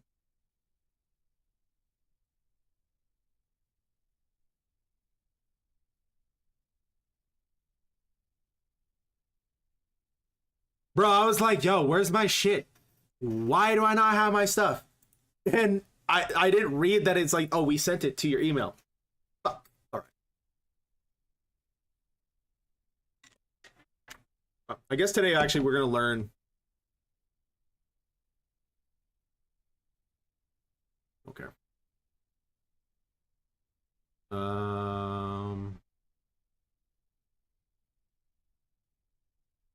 Mhm. We gotta hope it's not an SOS mode.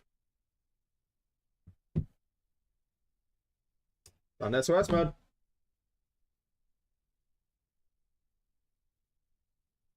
Uh-oh.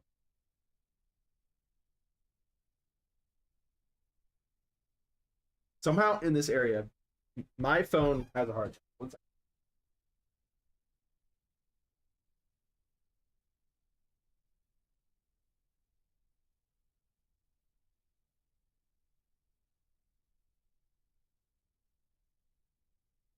Better give me signal.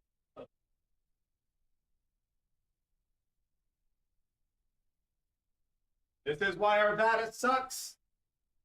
I'm homesteading.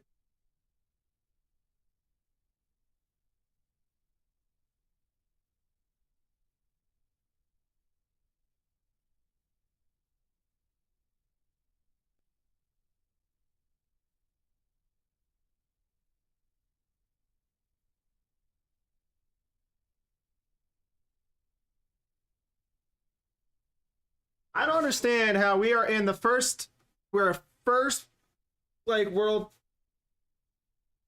like, we're a freaking country, and we still have problems with connection bullshit. What? Oh, you biatch. Remind me later. Don't give a shit about your Hulu bundle BS.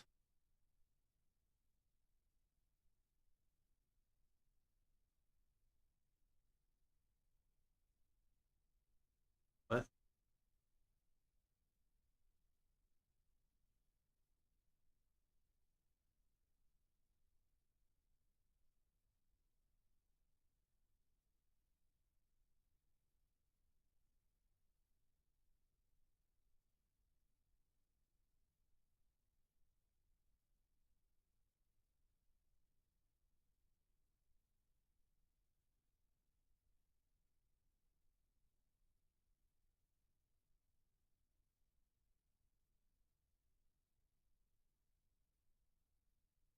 But Vinny would love this game you're making. Oh no, you. I mean, it will probably depending on how long it takes me to make. I'm not. It's not going to cost more than $5.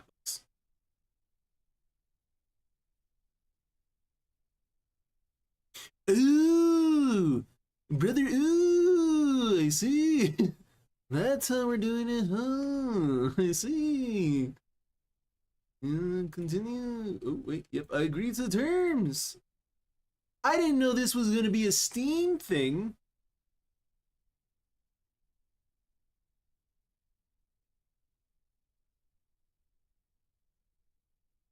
Okay. Oh, my guy. Well, hello, hello. Go to Steam. Please, I swear. Oh, thank you, Steam, for popping up on that page. Oh, I was going to lose my mind. Because I don't give a shit what I play. I do play adult games. Those will pop up. I got to be very careful. Oh, I had a heart attack for a second. I was like, oh, I opened up Steam, is going to pop up on my main screen. Steam having a heart attack? What's going on here? Come on, come on, come on, come on, come on. Dude, my Steam's been pretty badly slow out of recent. All right, I'm going to let that load. Let me go to the bathroom really quickly. Everybody bathroom break. Bathroom break time. Fucking load Steam.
Or are you a Sprite?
So it says Sprite's in here.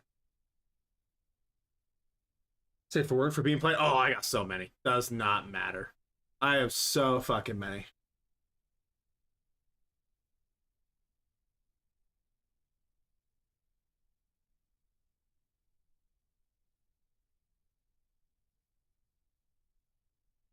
Well, there you are.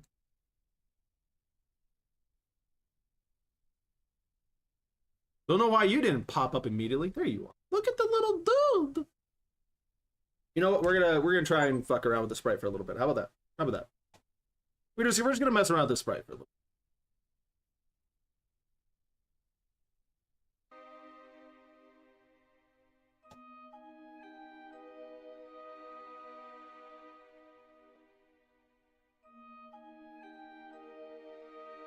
Right now. Oh, wow.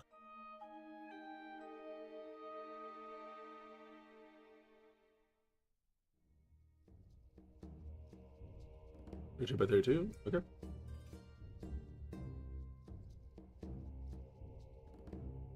Oh, we should probably look up a tutorial on how to use this. Shit. All right. I'm getting ahead of myself.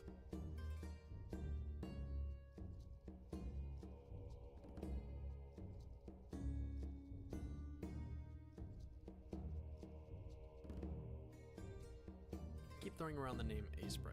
If you bumped into this video, you may have already settled on Asprite as your software of choice and are looking into how to get started with it. But for those of you who are still trying to choose what software to use, I highly recommend it. As someone who's used it for literally thousands of hours, yikes, I really think it's the best pixel art software by a long shot. Okay. Since it's designed with pixel art specifically in mind, it has a very clean and optimized workflow, and it makes animation so much easier. I used to do all my animation in Photoshop and wanted to rip my face off, but downloading this was a godsend. So really, pause the video and head on over Custom to Night Steam is or free their on website Steam? to pick it up for $20. Now I hear what you're saying. Whoa there. Oh, no, Mr. it's 'cause console's So, horrible to I make. ain't got that kind of fortune laying around for software that lets me just place boxes. I've got a family to feed. Well, not to fear. Asprite is somewhat open source, so you don't need to take out any loans. If you're a tech nerd or you're just good at following tutorials, you can get a slightly old but still 100% functional version for free. If you do this, I highly recommend you eventually buy it someday to support the creators, but if you just want to give it a shot, the developers aren't opposed to people compiling it themselves. Just follow the tutorial from this Reddit post. I'm not gonna lie to you, it seems a bit difficult and I've never done it personally because, well, I bought it, but I believe me. I'll link it in the description. No. Okay, now that that's out of the way, let's open it up.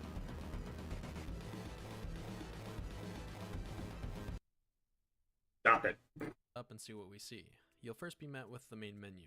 Here you can either open an old file or create a new one. Let's create a new one.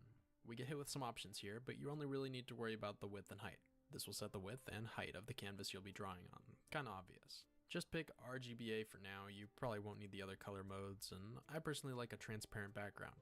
If you want a white or black background later on, you can just add it yourself in like 2 seconds. So set your height and width to 32 by 32 or something and let's get going. Okay, so here we are. You're met with an abundance of stuff and it can be a bit overwhelming at first, but I'll go over all the important stuff that you actually need to care about. So first off, on the right we have all the tools. Do I ever actually go over and click these like some sort of chump? Absolutely not. They all have hotkeys that are pretty useful, so I'll just keep a running list as we go along because hotkeys are hard to memorize and I don't want you clicking them like some sort of weirdo. First off, B is for brush. If you hit B, it'll select the brush tool. You might notice this bar up top changes and we get tons of options. Whenever we select a different tool, it changes up, so we'll go over what each tool can do. With this first box, you can change your brush size. This can also be accomplished by holding down Control and using the scroll wheel on your mouse. If you're using a drawing tablet, I recommend going to Edit, Keyboard Settings, and setting up some sort of shortcut. I do not have a drawing tablet, so we're not worried about that. Because it's handy to change your brush size a lot. We're going to skip some of these other options and head on over to this Pixel Perfect checkbox because it's important. When I draw a curvy line without it, you'll notice it's all thick. But when I check the box and use it, it makes the line all thin and nice. It avoids bunching pixels together and tries to string it into a fancy line. I'll go into more detail in a future video, but generally you want to avoid these clunky looking lines up here, so it's a very cool feature. I know some other artists kinda hate it, but I think it's one of Asprite's nicest features. I'd advise turning it on and trying to get used to it, but hey, do what you want. It's definitely kinda awkward at first. These other two boxes will allow horizontal and vertical symmetry, which is very handy. If you're drawing a face or something else symmetrical, it can be very useful since you don't have to go back and forth editing both sides. You can also move around the line of symmetry like so by dragging the white thingies. And guys, one more thing about the brush tool that I never see anyone do but you absolutely should. If you place one pixel and hold shift, it'll automatically create a cool line. And you can just click to finish the line. This is insane and super useful. You can make complicated shapes really fast and not have to waste hours placing pixels. Next up we have the eraser tool. If you hit E for eraser, whoa, another hotkey, you can bring it up quickly and start removing pixels. There isn't much more to talk about here. It also has options as the brush tool. Our next tool is the handy shape tool. This can be selected by hitting the U key, you know, U for shape, I guess? I don't know, but you can place rectangles instantly. And if you hit Shift U, you'll see on the right here it changed from a rectangle to an oval. It'll now place circles and ovals. If I handed you the brush tool and told you to go draw a 20 by 20 pixel circle, you'd probably take 10 minutes and hate yourself, and I would too. But the oval tool does it in seconds. If you're dragging out your oval and hold shift, it'll force it to be a circle. Same thing with the box tool. You can hold shift mid-drag and force it to I can make barrels of booze! Next up we have the marquee selection I'm an tool, alcohol. which is probably what I use the most besides the brush. It has tons of uses, and I'll go over just a few of them here. First off, you can hit M to open your box marquee. You can then drag to select a chunk of pixels. If you messed up your selection, you can carefully line up your mouse with the edge of the weird, hypnotic, glowy line until the symbol changes, and move it a bit. Then from there, you can drag the center of the box to move it around, or hit delete to delete it. You can also rotate it. It's a bit annoying because it can be hard to line up if you want to do like an exact 90-degree rotation, but luckily holding shift to make it snap to 22.5-degree increments will give you nice clean rotations. As you can see, we have a recurring pattern of the shift key making things more straight. That's something useful to keep in mind. So what are some handy uses for this? Say you drew a portrait but you made an eye too high. You can select the eye and drag it down, or you can select something and delete it. You can also copy and paste selections, which is useful when you have lots of repetition. If I had lots of little flowers on the ground or something, I could just mass produce them. This can be accomplished even quicker by selecting something and, before you drag it around, holding Control. And then when you drag, you'll drag a copy. But if that's too much to remember, just do good old copy paste. You'll maybe notice that when you select an area and then try to select another area, it'll forget the old one. What if you want to select a bunch of different things? Well, you can either go up here and click the Add to Selection button, or you can hold Shift as you select. You're staring at You can me. also remove from a selection. You're looking into my soul! Or hitting the Subtract from Selection button. Also, say you don't want your selection to be a perfect box. If we want a circle, we can either hit Shift M or go over here and select the Circle tool. The lasso is important as well, which can be reached by hitting Q for cowboy. With this, we can wrangle up our pixels. Yeah, I don't like it to do. Shapes. I use this very frequently. And finally, the holy grail of selection tools, the magic wand. This can be reached with the elegant and sensible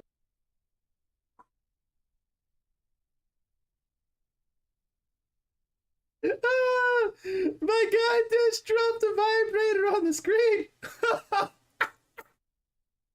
Oh, love him. I like this dude. or the box over here. This is my coach. Pixels of the same color that are connected to the one you clicked. Say I have this drawing of a ball and I want to shade the bottom left of it to make it look dark. I can hit W and select this color, then carelessly draw with my giant brush tool where I need to. It kind of acts like a sort of mask. Even cooler, you can come up here and turn off the contiguous box. This box is limiting the power of the wand, and it can only reach its true potential once the checkmark has been removed. When set to contiguous, it'll only select the adjacent pixels of that color as we just saw. I see. When you unclick the box, it'll choose any pixel of that color anywhere on the drawing. You can then paint over them, or move them all, or do whatever you want. Say I have something Oh my God! and I want to put a shadow under where the roof is. I can select all of that color and brush over it with a darker color. Bam, instant shadow. There's some better ways to do this, but this is quick and dirty and I use it a lot. One last thing, say you want to select all the green here, but it's only picking up the exact hue of green you clicked. You can essentially lower the wand's standards and have it tolerate slightly different colors. If you raise up this tolerance value, it'll make it so it discriminates less harshly in its color choices. It's nice to finally see some tolerance in pixel art software these days.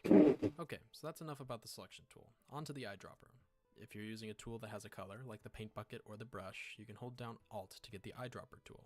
Do not be a loser and go click on the tool over here, you're wasting valuable seconds. If you then click on a color, that will be your new color. It acts just like any other eyedropper tool. Also note that you can have two colors equipped at once, just like Photoshop. With the brush tool, This guy is good at left-click to teaching. paint the foreground color and right-click to paint the background color. Same with the eyedropper. Eyedropping with left-click sets your foreground color, and eyedropping with right-click sets the background Dude, color. wait. This, I found a go-to dude. Watt Designs. That's a subscribe. Not super useful, but if you find yourself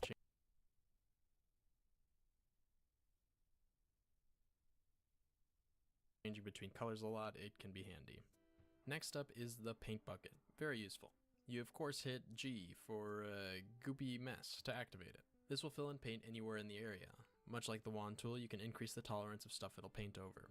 You can also choose whether it's contiguous or not. This will choose whether it will fill out the pool of color or every pool of that color. I personally really like using the lasso tool to select an area and then using the paint bucket tool to darken or lighten all the selections. Just a neat little trick to help shade things a bit faster. Sprite also has a super handy grid feature. You can go to that's super cool. Grid settings to set how far apart the grid lines are, then toggle it on and off with Control''. This is especially useful if you're making a game or something with tiles and have lots of art in one file. I like to draw new characters in one big file with all the other characters, and since the characters need to fit in a 32 by 32 box, I like to turn on the little grid option to make sure I don't mess up. The next tool is slightly more advanced, but is very like to turn a big file, something toggle it on and off with View, Grid settings to set how far apart the grid lines are, then toggle it on and off with Control''. This is especially useful if you're making a game or something with tiles and have lots of art in one file. I like to draw new characters in one big file with all the other characters, and since the characters need to fit in a 32 by 32 box, I like to turn on the little grid option to make sure I don't mess up. The next tool is slightly more advanced, but is very that's super cool. Say you look at your art and realize, dang, I sure wish that roof was less bright and obnoxious. Well, luckily you can select an area and hit Ctrl U to bring up a color editor. You can then change its hue.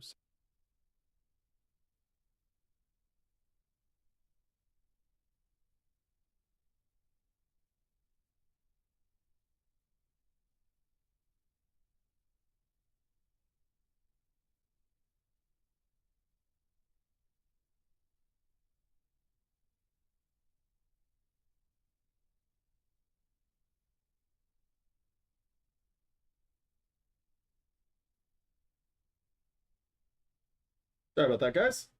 TikTok was just telling me, just because I'm watching this video, that I will not be recommended to people. That's okay.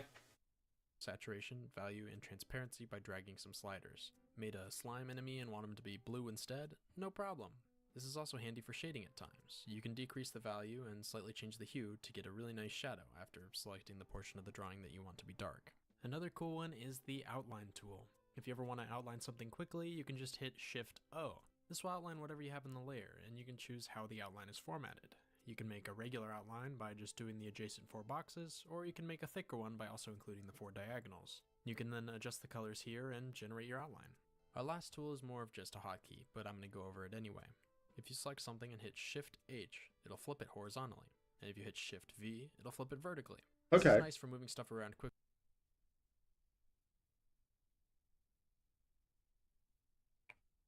This is actually really a good video. As you can see, my workflow relies a lot on moving things around, getting clever with selections, and stuff like that.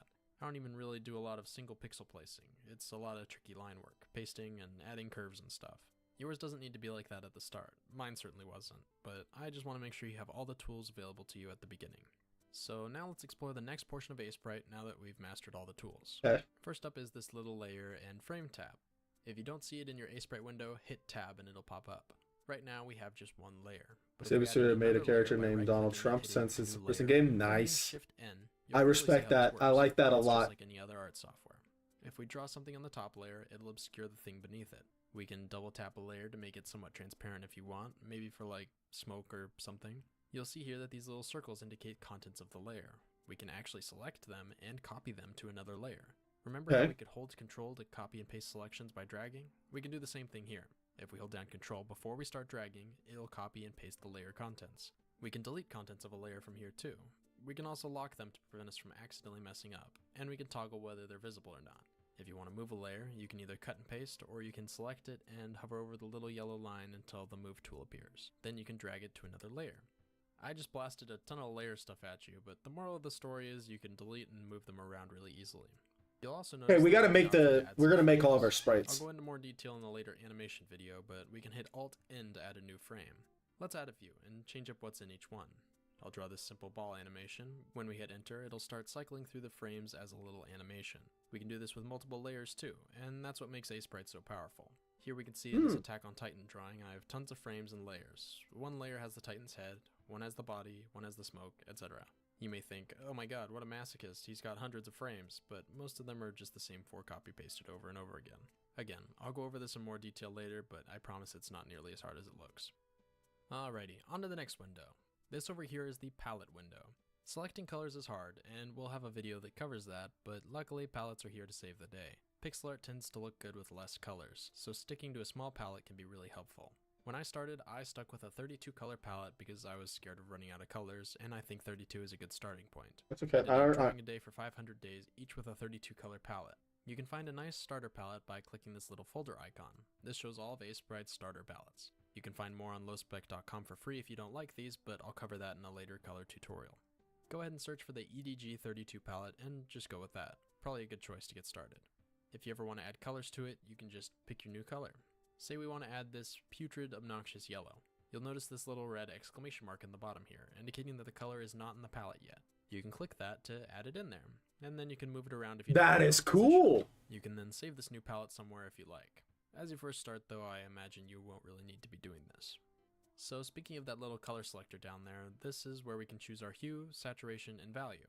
If you don't like this view, you can change it to be a color wheel or spectrum or something, but I like the default. You can see sliding around on this little rainbow here will change our hue, and then we can change I do like our the saturation sliders. or how juicy it is by dragging from left to right, and then going up and down will change how dark it is. This brings us to our next window, the preview window, which is more of just a handy thing to have. You can hit F7, or you can go up Favorite to game View designs? Yeah. Preview to open it up. This allows you to preview what it is you're drawing from a distance. Sometimes when you're all smushed up in the pixels, you can kind of lose focus on what it looks like from a distance. and What realize more that- does this guy got? So I can learn. What do you have? Oh, this is the guy that made that Goblin game.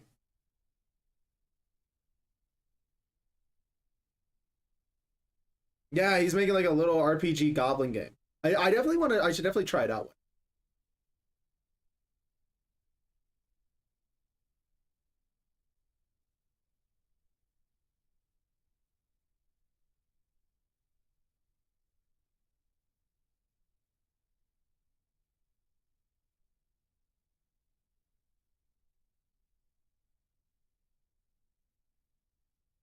Yeah, this is kind of what I want to do.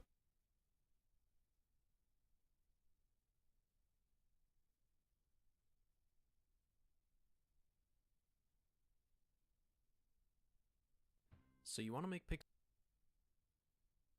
Hello everyone, my name is Matt and I make pixel art and games. I'm hoping this will be a very Oh, these are all hues.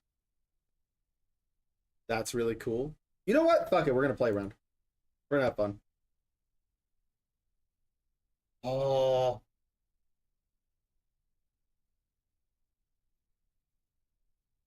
Okay, now this is gonna be really, really cool. Out here.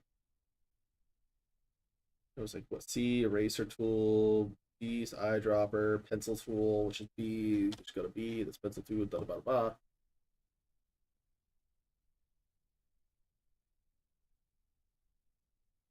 C. So if I like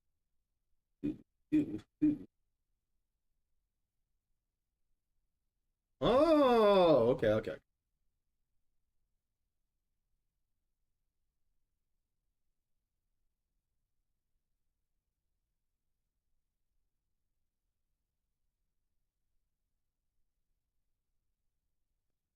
Interesting.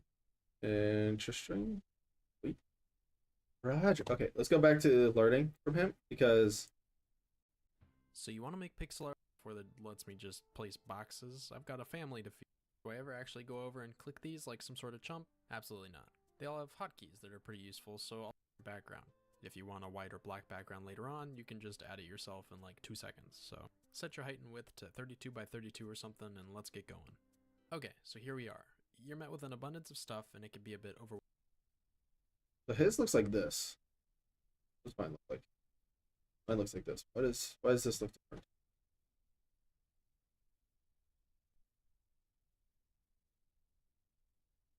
Right, number one. Okay.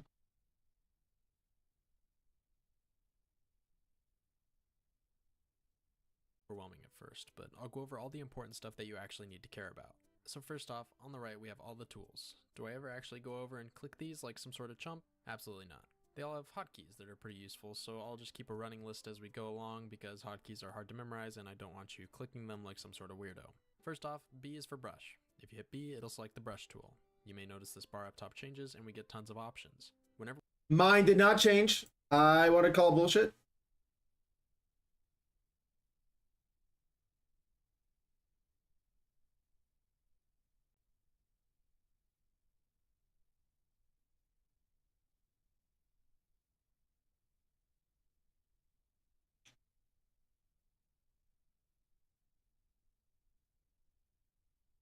Mine's called pencil.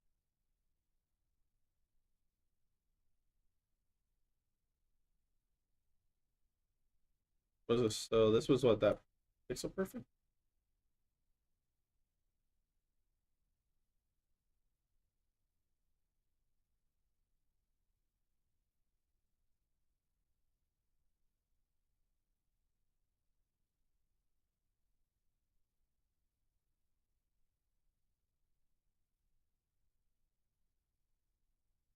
Wait, I'm confused. Why is mine different? Where did he make his? That was 2 years ago. Oh. Fuck. That sucks.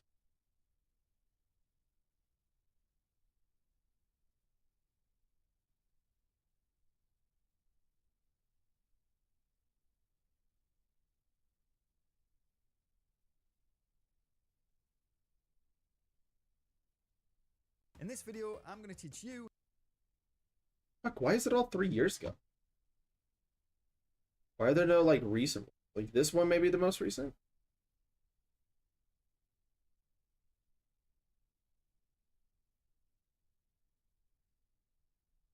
Hold on, what version is my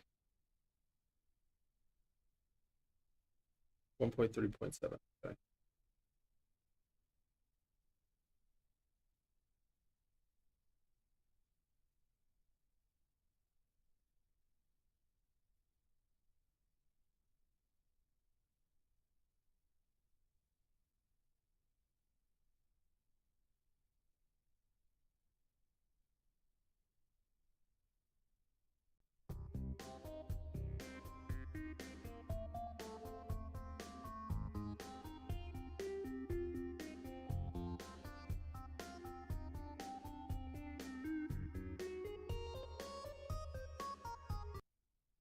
Some things have changed. If I'm playing over here and I'm trying to make this work with that, it's like, oh, no, it doesn't work here. Okay.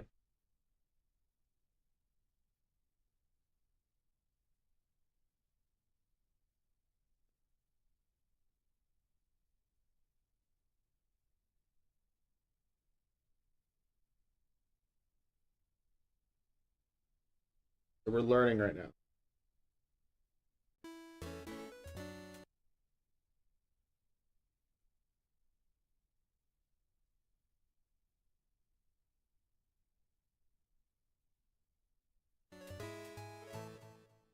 Just learning. That's all we're doing right now. G'day pals, welcome to a new video. Today, I wanted to talk about top-down pixel art. Following on the previous video on pixel art styles, I want to talk about styles in this perspective, lay down some principles for top-down pixel art, and then maybe do a bit of a tutorial on starting your own. Okay, you ready? Let's get into it.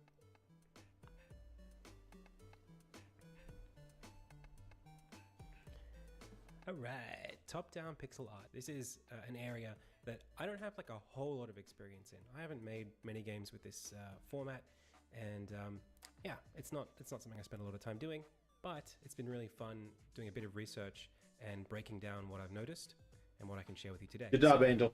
Let's do it like we did last time and look at a nice big grid of games that have this top-down feature. So what is top-down?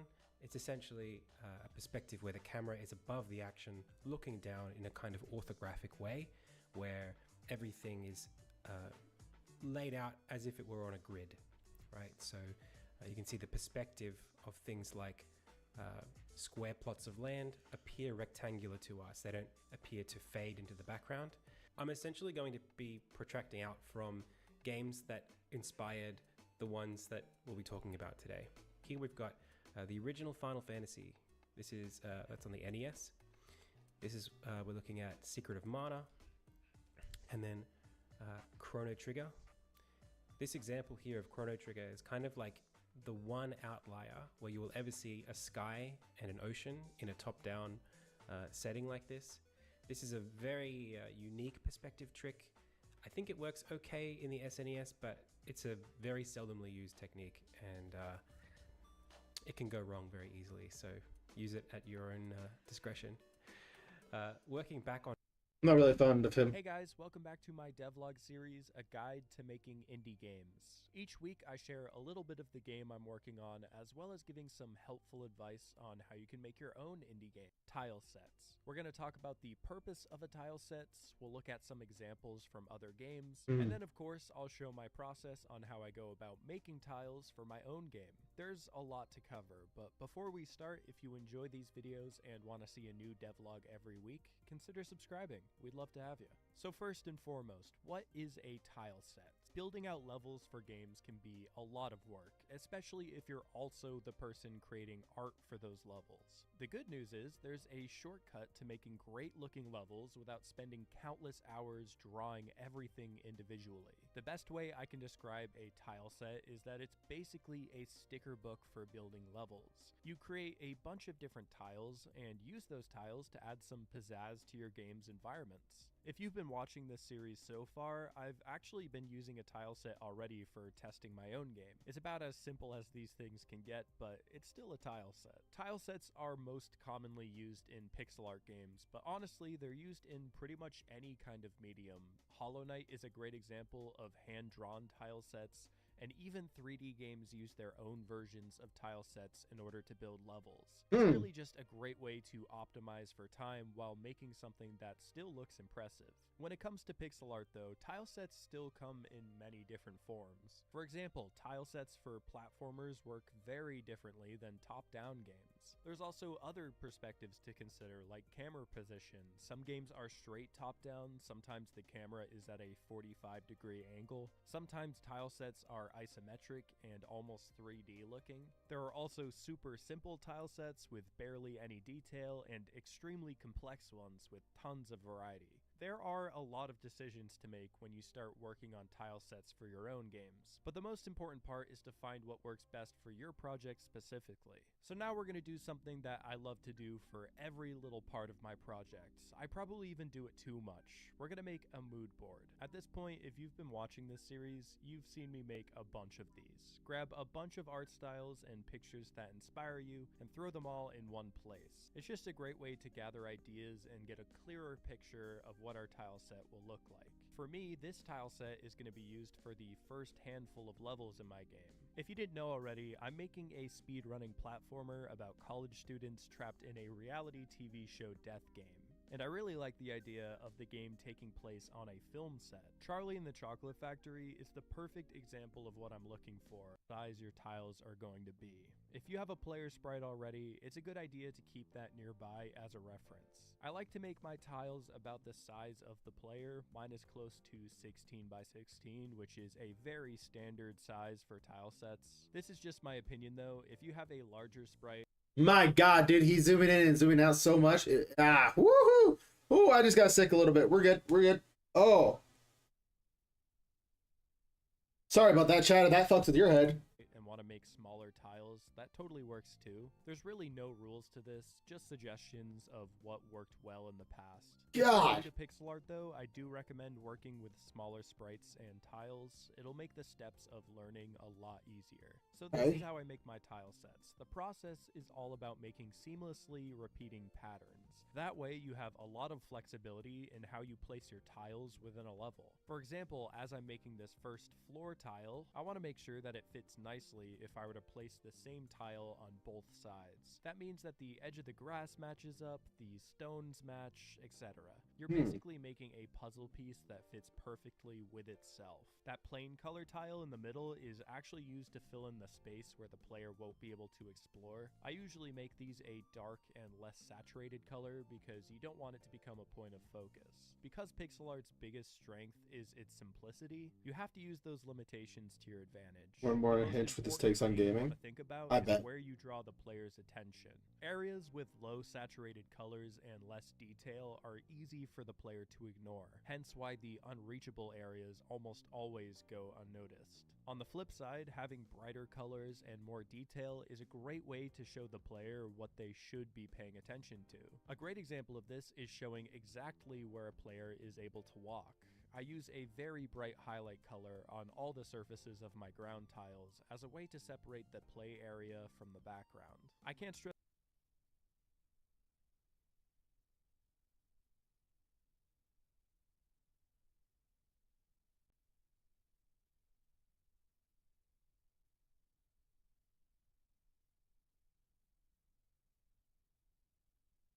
Trying to learn. Sorry, guys.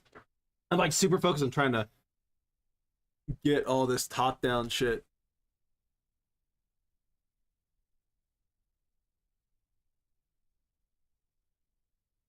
Okay. What time is it? 2 o'clock. Okay. I need to get ready to go somewhere really quickly. So I'm gonna end the live. Really glad check time though, because I gotta leave by 2:30 and at least go take a shower and stuff like that. But I'll see you guys later. I'm gonna probably learn more. I'm gonna probably goof around a little bit once I get back home on art and all that kind of stuff. And you know, at least we got like kind of our plans. We know what we're gonna be making and stuff like that. You know, it's super simple. But this is like where I think we're gonna be doing for a while. So I'll see you guys later. You have a wonderful one, and definitely be chill.